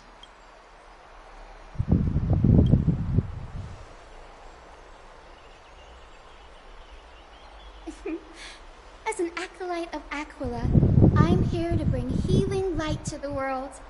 Plus, I've heard you're also children of the distant skies. Fate must have brought us together. Can we be friends? I'd love to hear your tales of the sky. And oh, it's a rare occasion that Akima presents such an invaluable gift to guests. Lady Aglaya, may I have the honor of tasting it too? Of course you may.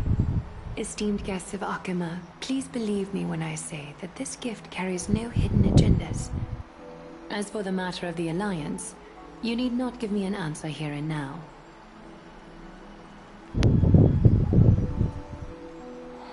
Okay, maybe I'll take another look.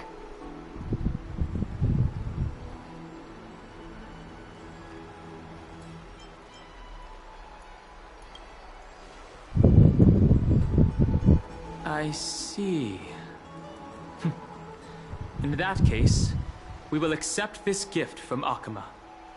We welcome the chance to talk with you, Lady Hyacinth. Oh, yay! Then I'll get started on my questionnaire. Ooh, a questionnaire. Pardon the question, but I've been meaning to ask this for a while. Micro-expressions, tone of voice, questionnaires. Are these all part of the usual skill set for Aquila's priests? Allow me to do the honors. This young lady is Hyacinth, assistant lecturer of the new sporists at the Grove of Epiphany and head nurse at the medical institution known as the Twilight Courtyard. Many of the Chrysos heirs suffered injuries during Nikador's attack on Akama, so the Grove sent Lady Hyacinth to treat the wounded in Akama. But what I'm really good at is helping people sort out what ails their mind and spirit. If you're ever feeling troubled, come find me. A little sunbathing in the courtyard will chase all your worries away. So you're a therapist. Thank you. We will keep that in mind. Well, it looks like everything's sorted out now. The patients have also all recovered. I think it's time for me to head back, Lady Aglaya. I would love to keep you in Akama for a few more days, but I would hate to provoke the ire of the Grove. As it happens, Akama intends to send a messenger to the Grove for updates about the research on the Black Tide. We also want to communicate our desire to discuss the retrieval of Circe's cool flame at the earliest convenience.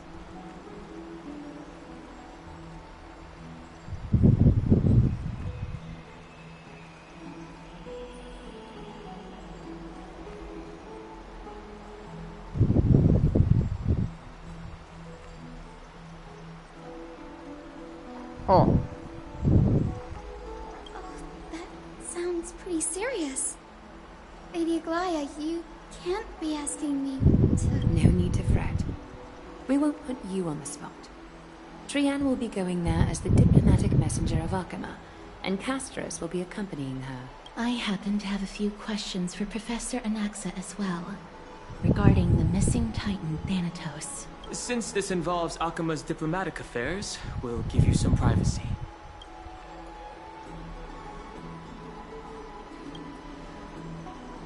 If you're not keen on just sitting around, Mr. Trailblazer, why not go with them? The Grove is a picturesque place, perfect for sightseeing. That's a wonderful suggestion. Come visit the Grove, Grady. I'd be delighted to show you around. Sounds good. Gaining more insights into the customs and geography of different regions of Amphorius is also part of trailblazing. In that case, do bring this spindle along with you. This tool, called the weft, is used to spin thread and has been passed down in my family through generations. Though it doesn't see much practical use nowadays, it's become a symbol of great significance. In this respect, it is the perfect token to represent my will. While you're in the Grove, the golden thread of the weft can also render all things around you visible, regardless of whether they're corporeal or not, allowing you to see things as I would. Make good use of it. Trianne is already waiting for you at the outskirts of Akama, so I won't keep you any longer. May your journey be smooth.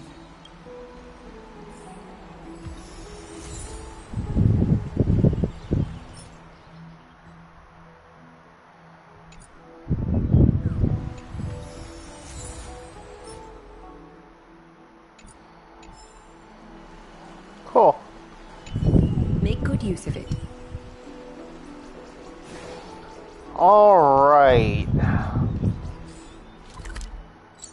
Let's see. I think this might be a good place to stop, because it is just about... it is just about 4 hours in. So... And I am pretty tired, actually. I had a busy day at work today, and I am having trouble staying awake. Plus, with the music, the music in the game, and my nice comfy chair, it could be very easy for me to fall asleep. Yeah. So, but hey, thanks again for stopping by. I appreciate the support. I hope everyone that came by enjoyed the show tonight. Tomorrow I might be streaming again. I'm not sure if I do, or whenever I do stream again, I'll be playing Final Fantasy VII Classic again. And then I might skip a day, and then I'll probably come back around to Honkai Star Rail again. So thanks again, everybody. Appreciate the support. Hope to see you again real soon. Have a great night.